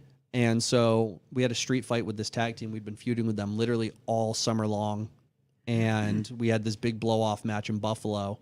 And at one point, it was on my birthday, I got chained to a steel folding chair. Oh, shit. And staple gunned in the chest. Oh. Ooh, that's like some And backyard wrestling. As soon shit. as I got staple gunned, the bigger guy from the team, bounced off the ropes and clotheslined me so hard, me and the chain left the chair, and the chair folded. So I hit and I rolled out of the ring and I laid on the ground and I dead sold. Yeah. I didn't move. I tried to breathe as shallow as I possibly could because I wanted people to think they fucking killed me. So my tag team partner ends up coming back, doing this fucking spot, I don't remember who won because I remember him getting to the outside and trying to pick me up, and I went dead weight. I went dead weight. Yeah. They call for help. Referees come out. Eric, you okay? You okay? You know, giving me the Iggy, checking my fingers, making sure I'm moving. Oh yeah. Nothing. I'm not giving them dick. I wanted people to think I was fucking dead. This is a choice. Yeah. Okay. I'm working everybody. Oh yeah. So they pick me up. They get me unchained. They pick me up. And as soon as they pick me up, I let out this guttural scream like I'm in the most pain I've ever been in my entire life. And the noise I made in the pure silence, I literally brought myself to tears where I'm like going to the back and I'm like acting like I'm having trouble breathing. And I get into the curtain. And the one guy who had let me be part of the tag team when he got injured and essentially let me and Brian get back together, he's standing behind the curtain in gorilla, like, and I literally come through the curtain and I look at him with tears coming down my face and I start walking on my own. Like, nobody's helping me. I go, work of the fucking year. And I just kept walking. And he's like, what the fuck just happened? Work of the fucking I year. got tears coming down my face. The promoter's terrified Dude. that I got hurt. Everyone was worried that I was hurt. My fucking mom my mom came to the curtain and was like, can I see him and make sure he's okay? Right. Like, she came back. She's like, are you okay? Okay. I was like, I'm fine. Oh yeah. It's okay. I'm okay. I know that is terrifying. Man. But, you know, it was just that moment. Like, I created that moment yeah, spitefully. You were acting. Yeah. Yeah. Dude. And I did it because I knew it was going to have an effect on the people. And it fucking Like, did. and it did. Yeah. In the fact, like, my fucking. You just played the scene. Yeah, my mom, my girlfriend, like, there were people in tears who were fucking, like, scared that I was legitimately hurt because at the time I was like 160 pounds. Yeah, So they're good making acting. fucking they're You making know? funeral arrangements already. Like, Right? oh, fuck, man, that Well, casket looks great. I knew when I fucking went flying out of that chair with the chain still, and this was like truck chain. Like, this Right. wasn't like basic chain. Oh, Like, I this know was what you're heavy talking duty about. chain. And when I landed on the ring and I just kept rolling with that shit, I was like, oh, I'm dead selling. Fuck Yeah. this. I'm done. That was like you made that decision right there in that moment. Yeah, I was like, I was You're like, like, this "All right, is let's do what's it." going to make the most sense. That was it. And this is going to put them over as being the biggest fucking assholes in the world. Yep. And I just kept going with it. And I get to the back and I'm like I said, tears down my face. Yep. And they're like, everyone's like, Where are you did okay? you get stapled? Right in the chest, too. Right in the goddamn chest. It was okay. You know, the best part was they worked me the whole time about it. There was no staples in it. No staples. No staples. Ain't nobody gotta know nothing though. They worked me the whole time. They lifted up my shirt, went ba-bam, ba-bam, and I was like, I didn't even feel them go in. I get to the back, I go, I gotta take these staples out. They're like, hey, asshole, there's no staples in the staple gun. And I was like, you fucking pussy. I was like, you built me up all fucking night that you were I gonna was like, staple my fucking. staple. It's fine. I was like, you're gonna staple my shirt to my chest, and you fucking didn't even. You fucking asshole. They ribbed me all night about it. Dude. I trained myself. Yeah. With the staple gun to be prepared. For I had to like hype psyched. myself up that day. Right, you got psyched up for this shit. I was like, because they just kept walking up and he was like shooting staples across the room at me. I was like, this is gonna fucking suck. Yeah, you don't want to do that, but you have to, and you're like, fuck. And then later on they do They this shit. fucking worked the piss out of me. It was such a rib. But So- then I got him back. That's what I was So. gonna say. You Right, got your did get him revenge. back, Oh yeah, which is because totally when I got in the fucking back, my awesome. trainer, because it was my trainer and his tag team partner that I was fighting, Yeah. and they were like, and I was like, no, I'm good, dog. We're good. It's all good. Everything's I was like, fine. I was like, we're Gucci. And the best part was I ended up joining his group right before Tommy and I started teaming together. yeah. And then we brought Tommy in. And then he went, the shit you guys are doing is far bigger than what this is here. And so he kicked us out in the middle of a show. What? Like, What does that mean? so booking wise, I was working with this company. We'd become we were supposed to be the tag team champions. And we were coming up to their big like WrestleMania show. Okay. And the promoter was like, I'm going to split this up. We're going to do, 3 matches. They're going to be tag team matches. And I went, nah. No. Mm-mm. I was like, this is like your WrestleMania show. Like, this is your big shit. Like, Yeah. let's do something different. Let's do something that's fucking, that's gonna make memories. Let's Right. tell a story. Right. So my tag team partner had won. So the way they did the Rumble was like where you were eliminated in the final 4 determined what title you were now able to fight for at any time. That's a cool concept. Number 1 was like the heavyweight. Number 2 was the junior heavyweight. Number 3 was tag team. Number 4 was something We should else. incorporate that What do you mean? in our title belt. Oh. Did you tell him about our title belt? Oh, we have a show championship belt. Yeah, we do. You're all getting fucked up. I'm leaving with it tonight. We're gonna fucking Do we cage have match. the belt down here? No, So- it's not. It's not down here. It's Goddamn, upstairs. Why? We'll see it later. Talking I'll to show a you. wrestler We'll see you later. and you don't know how to show him a belt. Well, you know, So Yes, we have our own belt. It's super authentic. It's heavy. I love it's it. metal built. It's fucking taking that sick shit as home. You're You're gonna have to book me again for this if now. If Yes. you want to be a part of the challenge, you actually can. dude, I'd love to have you back on the show. Oh, I'm more If you than want to happy. My defend weekends yourself, are free. if you want this belt, you got to defend yourself. But you don't ever know what the challenge is going to be. Behold. We've been putting Oh, it I'm off, putting it curious. off, putting it off. Yes, I we have have. some ideas right now, and I don't know if you guys would like it, but I got a good fucking idea. Oh, I love it. Especially now when it's wintertime. So, this match. Something during the wintertime? Oh yeah. I don't think you talked to me about this. I didn't. one I yet. didn't say a All word right, to all anybody right, yet. You haven't Not talked to even me about Ghost. this. Nope. Sounds like a motherfucker's about to set you guys up for a polar plunge that he ain't doing. I ain't doing no power. Someone's got to control the system I here. don't want my balls to recede to my body into my throat. No. Oh, it's good to see everyone. Hi guys, what's going on? I'm Omen. I'm on the M-Balm effect. Yeah, this is the M-Balm Balls are up to my throat right now, but I won the fucking title. You sound like Stan up in American Dad when his balls receded into his body.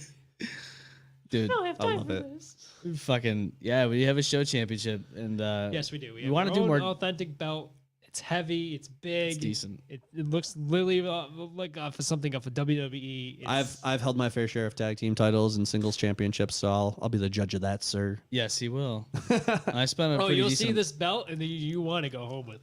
It's a decent belt, you know, and I'm pretty sure. Which one of you just- fuckers is gonna stop me? the champion's not here We're right all now. leaving the house with the suplex. Yep, we're gonna feel like Eddie Guerrero and Chris Benoit, Oh my god. dude. R.I.P. Man. R.I.P. When Eddie Guerrero passed away, like Damn it. I thought it was fake. That one hurt. It did. That was one random. fucking hurt. To me, when I heard that, Yeah, it wasn't expected, man. It The guy was was, you know, like, he was a main eventer. Like you that was a could- big name.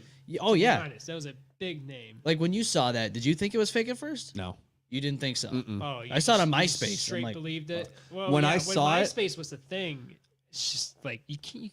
It was such a new program, and you're just like, oh, people are just out there to just sell you fake information. Because everything just seemed like a pop up. When I saw Eddie Guerrero had That's passed how I away, see it. it's not that I thought it was fake. I just didn't want to believe it. maybe No that's one what I wanted was- to believe it. I didn't want to believe it, but when I saw Chavo crying, Yeah. that's when I knew it was real. I didn't think about that. When I saw him crying, that's when I knew it was real. Well, like when I first saw it was when somebody had posted like a picture of him and it said, "Our in memory of Eddie Guerrero, 2000 or it was like 19 whatever in 2005," and I was like, okay, anybody can make a picture. But that Yeah. fucking following Monday, Right. That's the exact same thing I thought. I was like, oh, Yeah. That's when Picture is Chris a picture Benoit until started you actually. see- That's when they said like he started really spiraling as a human. yes, maybe that actually took a toll on him. Well, it did. It Right. absolutely did. Well, he was writing in a diary because And he was his Oh, I road never buddy. heard about Like the he was diary. his No? best friend. No, I never heard about Chris Benoit's diary. You've watched The Dark Side of the Ring. Oh, of course. You got to watch this because it gives an Okay, in-depth. so I'm sorry. How did you watch The Dark Side of the Ring? I think it's Hulu. Yeah. No, has it's it. not. It's on It's Hulu. you can watch it on Vice too. Vice is on. Yeah, it's on Vice. I don't have Vice. Hulu's I have it- Hulu. Yeah, Hulu's got it. Do you have the internet? Yes, I do. Okay. He's you got live- everything. He's got the internet, but everything was The blocked. I was gonna say internet, you live in everything's blocked. 2023, right? Okay. 1995. So when I first heard of The Dark Side of the Ring, I thought it was a hard stream to come by. No. no, No, not at all. It's on like Hulu. it is. You It's can very- literally look it up on Hulu. All right. There's so many Well, seasons if of shit I on find there. it Hulu, I'm gonna watch it. You really So- want a good one to so watch? for Fucking me, Nick Gage.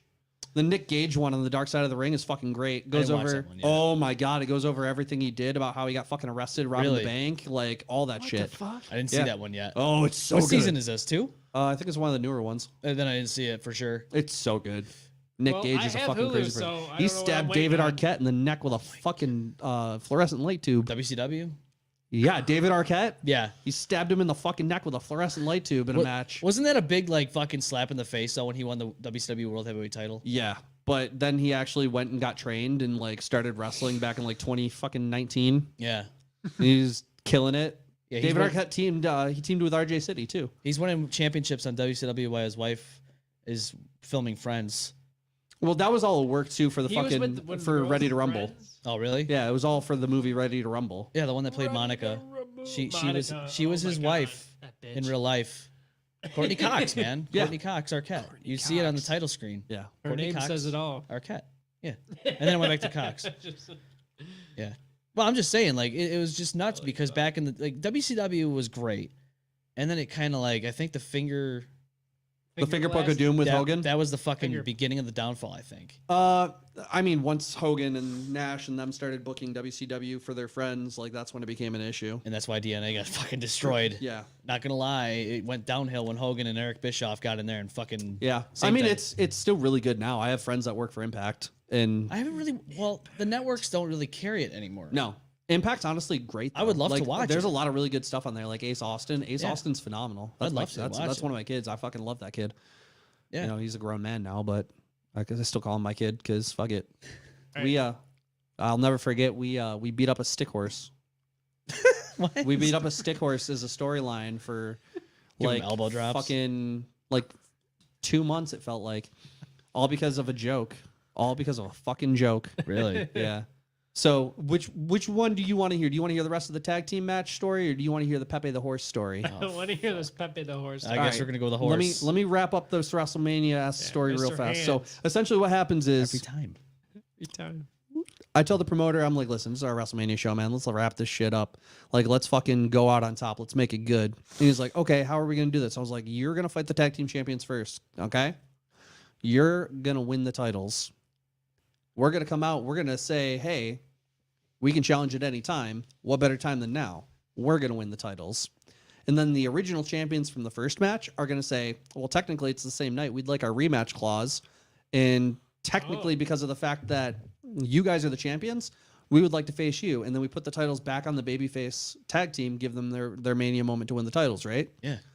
We booked it that way. And so we took this 25-minute tag team match that they wanted, and we broke it down into 3 separate matches Oh shit. that went about the same time Yeah. and told a much better story. And we all got our shit in. That's cool. We all got our shit in. We all had our moment. Like, it was phenomenal. And so we get to the back, and the promoter was like, that went really well. And I was like, yeah, no shit. The crowd's not going to sit on their hands for it because we were giving them something different Right. every moment. Every time. Right. You know, it was a different situation. It was a different wrestling style every single match. So how did you think of that concept? I just said I want to do fucking something different. I said I want to do something I agree different, with and that. this is what we have here. I was like, this is what we have, and Work with what you got. yeah, it's going to give Absolutely. everybody a situation where they can shine. You know, Right. I was like, so they lose the titles and you guys win. Boom, you guys look like the big superheroes because it's baby tag teams. Yep. You know, it's good guy. Right. We come in, we're the big bad guys. We beat the team that's like kind of like the most popular fucking team here. Everybody fucking hates us. Major heat. They hate us now. Oh yeah, right then. And then there. the original champions come out and they're like, listen, we want our rematch clause. Yeah.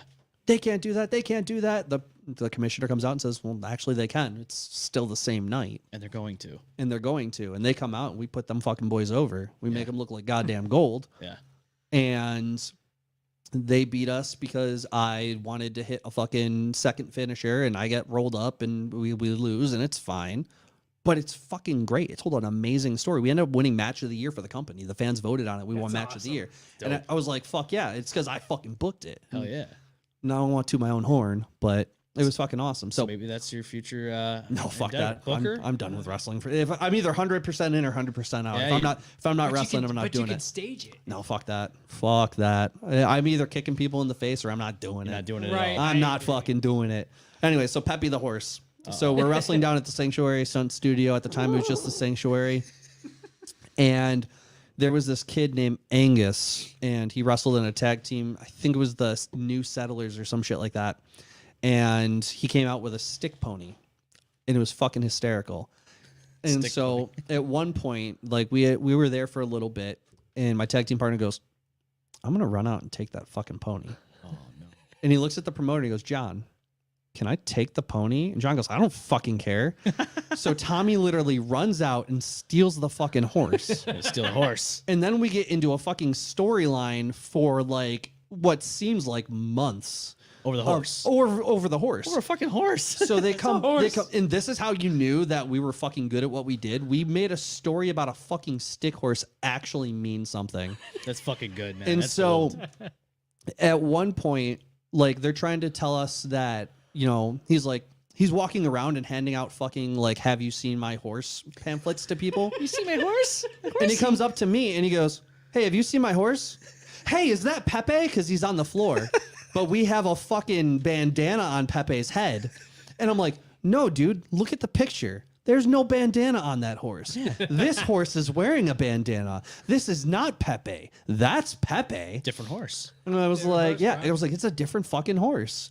And then he walks away and I take the bandana off and I go, what a fucking idiot. And like we're talking to, it's just fucking hysterical. So we go back and forth over this whole time. And like, it builds this feud between him and his tag team partner because he cares more about the goddamn horse than he does his tag team partner. Could care less about the tag team partner. He wants a horse. Exactly. So we end up having we have MPEG. a Pepe on like dangling above the ring ladder match. Okay. We have So a it's fucking, almost like Money in the Bank. Yeah, but with a except fucking for with horse. a fucking But with a stick horse. horse. Stick horse. Okay. We need to get a so stick horse we for get the to show. this match, right? And we're like, the horse is already above the ring before the show starts. And I'm like, I can't believe we're about to have a fucking ladder match over a stick pony. Like, I cannot believe this. But like at one point, like me, Tommy, and Ace Austin beat it up, and I gave it a fucking pile driver, and then Ace Austin hits this fucking to the moon 5-star frog splash. There's a video of it on the internet, and it's fucking hysterical. Oh, I want to see this now. This is Impact X Division champion Ace Austin. He's part of the fucking Bullet Club, Ace Austin. Yeah.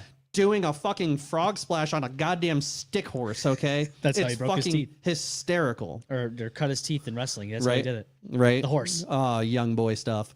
So so that shit all happens. We have this fucking match. Within like the first, I'd say, minute of the match, shit already starts going downhill. We're climbing the fucking ladder and the ladder just crumples below us. And I was like, well, fuck it. Somebody's going to die now. Yep. I'm like, there was like 90% of our spots. So we're just beating the shit out of each other. And the promoter runs out, literally grabs the ladder out, rips it apart so it's just one side so we can still use it for the rest of the spots, and then just slides it back in. And I was like, well, I guess that works. Yeah. So he ends up winning they win the match for the stick pony. Angus rips it out of his tag team partner's hands. He's like, oh my God, I got Pepe back. His fucking partner lays him out, right? Steals the pony. Fucking just rips it out. Bro. Twist. We fucking took that stick pony. Oh, no. And raped it. No, even fucking worse. Whoa, I don't know how you get worse. How do you get worse than raping We- a stick horse? So, like, we come to, and we start just taking the fucking boots to Angus, right? Oh, no. We drag him out of the ring. We Okay. take him all the way to the entrance because the entrance of this church was still under construction by the owner. Yeah. Who was the promoter of the company. And there's a fucking table saw there. Oh, no. He cuts the fucking head off the horse. Oh, no. Not Pepe. As I'm holding him by his hair, we're holding him by his hair, making him watch us decapitate his fucking stick pony. And he's like crying. I fucking super kick him in the face. After he sees us. I grab all of the stuffing from fucking inside the stick pony and I go out to the ring and I throw it up in the air like LeBron James and I go, we're all witness! As I'm like throwing the fluff from this stick pony. Yep. Right, that Cops are gets called. blood. The next week comes. They have a fucking funeral to open the show for Pepe. That's how you do it. You got to pick out the casket and all He that, too. he comes out with a fucking hat full of Pepe's stuffing and puts it in the middle of the ring. Yeah. I look at Tommy. Tommy looks at me, and he's out there like having this like heartfelt eulogy about his stick horse. I go, "You gonna stand on the ramp?" And he goes, "Yeah." So we walk out, and I'm like fake crying. I'm like, "It's so beautiful. Oh, we miss him so much. Oh, we miss him so much." And you can hear the commentators like, "Are these assholes serious right now? They killed the stick horse. We killed the horse. We killed the fucking stick horse." Arguably one of my favorite stories in pro wrestling. Is the horse. The goddamn stick pony. Horse dick down them. Started- Stick pony, folks. Started because of a fucking joke. And then when we cut the head off that pony, like, it wasn't even like something that was gentle. It was like once the fucking, like the saw blades, like, caught just a little bit of the fabric, it fucking went It just everywhere. exploded. It just Exploded. fucking exploded. And people never looked at you the same, like, that fucking guy. Oh, God, he's It was, crazy. yeah, it was great. That's It's fucking fucking awesome. phenomenal. Pepe Jr. Pepe Jr. Never forget. Pepe Jr. Rest in peace. R.I.P. Pepe. R.I.P. Wow. Fucking Pepe Jr. Wow. And that's how it went down. Yeah, I killed a horse. You killed the horse. I They had a killed a stick horse in him. once. Well, shit, man. I fucking had fun. I don't know about you guys, but I fucking had a This good was I time. have fucking- so this many was more awesome. stories for you. I gotta come back and tell you No, more You stories. please gotta do. come back. So if you come back, Yeah. because my boy here is gonna get the 2K brand new game. It's coming out next month. Yes. You should create yourself on there. We're I gonna got some start a whole shit new to segment. show you, my boy. Oh. We're gonna start a whole new segment called Drunken Buttons. And Love if it. you create yourself on there, we're gonna have a betting system of a battle royale, and it's just gonna be fun. Not only can I create myself on there, but it'll look like that motherfucker was supposed to be in the game. I'll show you after we're off the air. Exactly. No, I'm so fucking. No, you I'm. ask this guy if I can create zombies on the 2K wrestling game. Yes, I can. I'm gonna tell you right now. When you see the shit that I can do, you're gonna lose your mind. All right, I want to see it. that is set in stone. My gotta boys, make thank it you, happen. Thank you for Yes, it having is. me. Oh, dude, I thank you for appreciate coming it. It was on. a lot of Fucking fun. awesome having you on the show, man. Absolutely. Hell yeah, dude. I love this shit. I love to talk. I love to tell stories. I love hearing them. Yeah. I'm Let's sure the fucking do this audience again did too. soon. Please do, yeah. Absolutely. Dude, we have open availability. I mean, we got a lot of stuff going In on the right words of Stone Cold Steve Austin, Oh, hell yeah. Hell yeah. Hell yeah. What? What? Say Fucking. what, huh?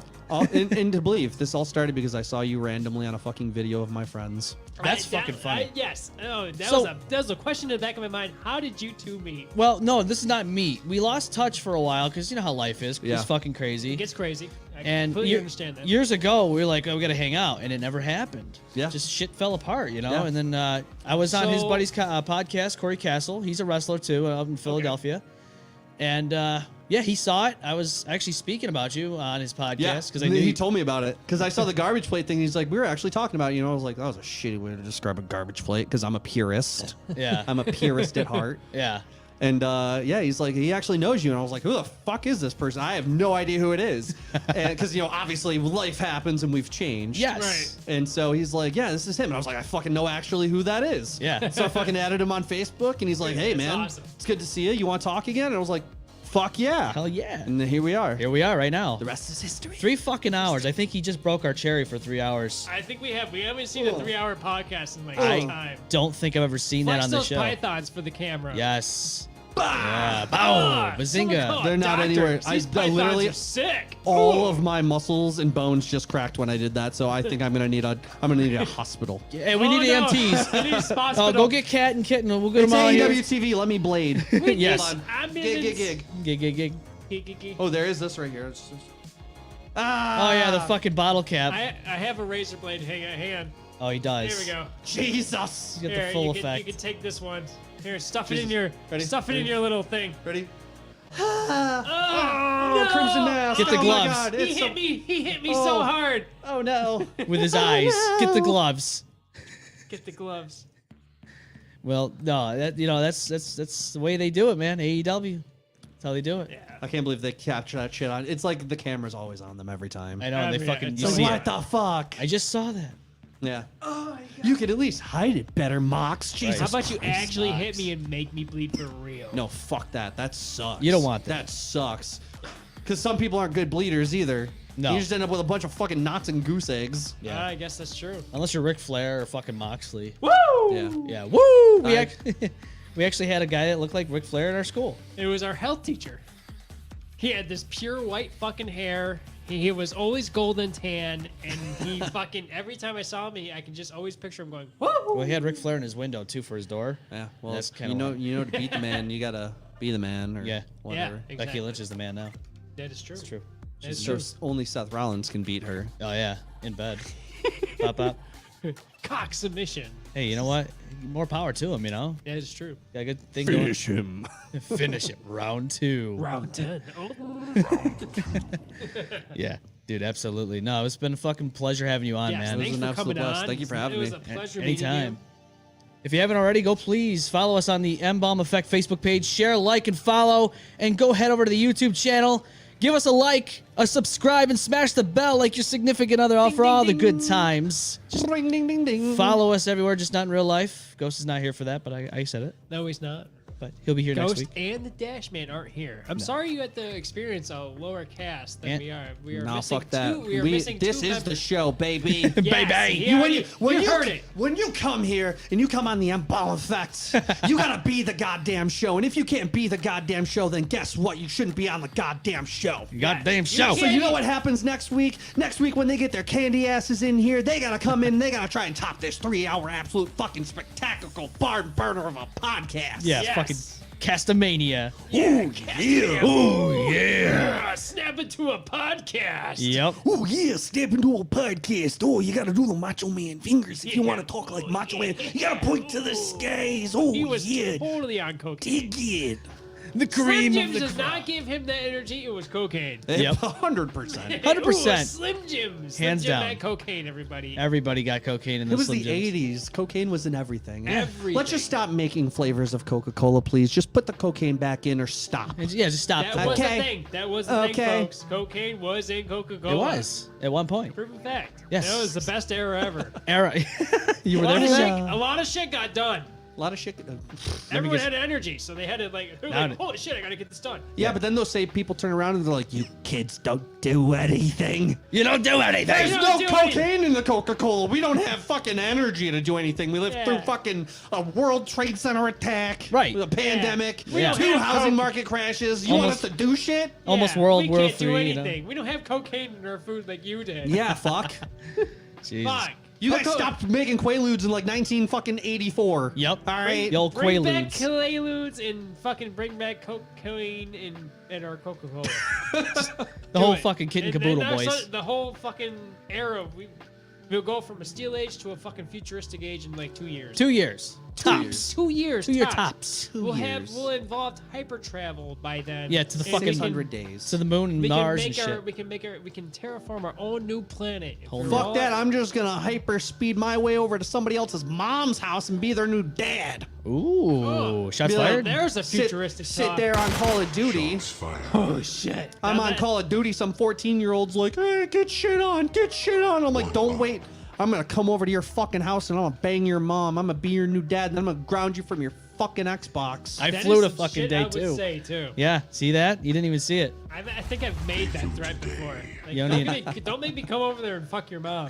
I will. IRL fuck your mom. I'll fuck your dad. can't I don't say- care. Hide your I kids, can't hide say- your wife. I can't say that now. I'm in a good relationship right now. You know what? But I will. before then, when I was single, I would make some threats. Fuck like that. IRL, I will. That was one of my favorite insults to people talking shit in IRL. wrestling. No, I would look at somebody and be like, they'd be like, "You're a pussy," or they'd use some sort of look at me. derogatory term You think towards I c- people of the this- homosexual nature, and I would look at them and say, "I will fuck your dad, IRL." IRL. IRL. And you gotta say it with the straightest face, yes. so they believe you. Yes. And then guess what? You gotta They put the apologize. serious eyes on. Oh, them. absolutely. You gotta be like, I will say, fuck your dad. say something mean to me, like you're trying to taunt me in wrestling. Like, oh yeah, look at your little arms right there. Yeah, you think you can I will take me? IRL fuck your dad. You- And that's it. That's it. That's it. you- Because when you say that to somebody, I don't know how to respond. You can't. How would you respond to that? what's your favorite? You got a favorite chirp that you've ever said to somebody where you just stop them dead in their tracks? I've had my one-liners. I've had a but couple of good one-liners. fuck, I can't remember offhand, man. Mostly I say to questionnaire. My go-to saying is the fuck if I know. Yeah. That's usually my go-to phrase. Is, I looked a "Fuck girl if I know. dead in her eyes. I was But- arguing with this kid in New York City. They call CM Punk kid. He goes to all the indie shows down there dressed as CM Punk. I was arguing with him, and I heard this lady call me a faggot out of the corner of my ear. I stopped arguing with the kid, and I said, "Hold on!" And I looked at her, and I said, "Jesus Christ, would you look at her forehead? That's a $40 cab ride from her eyebrows to her hairline." And then I went back into the argument, and there's a photo of her flipping me off. Holy fuck. Dead.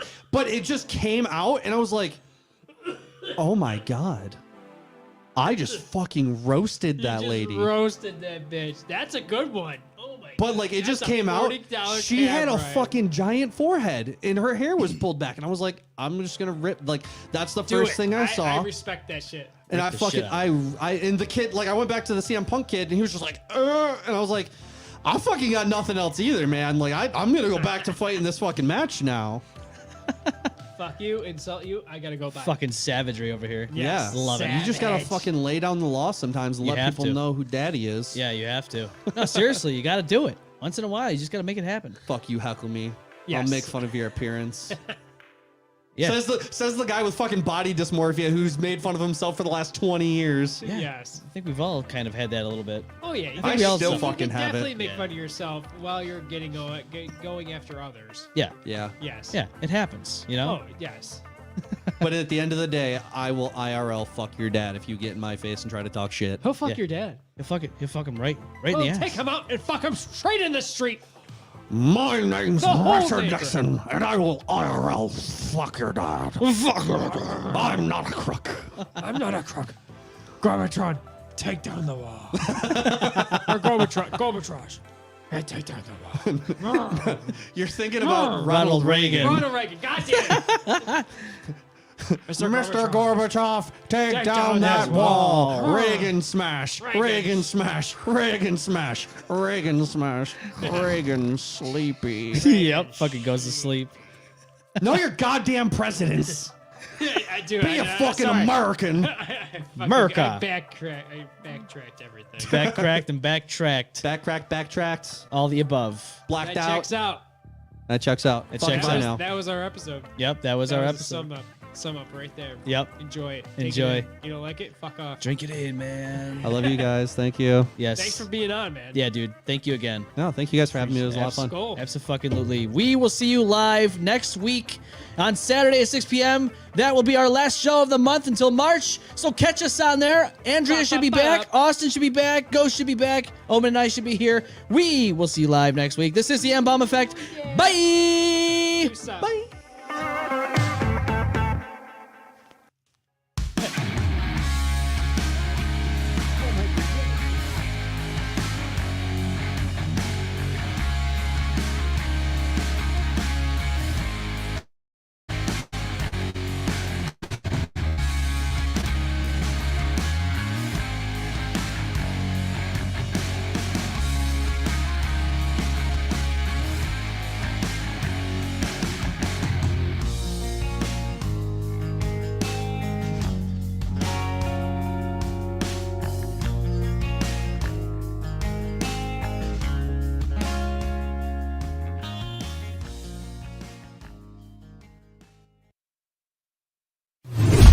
The M-Balm Effect.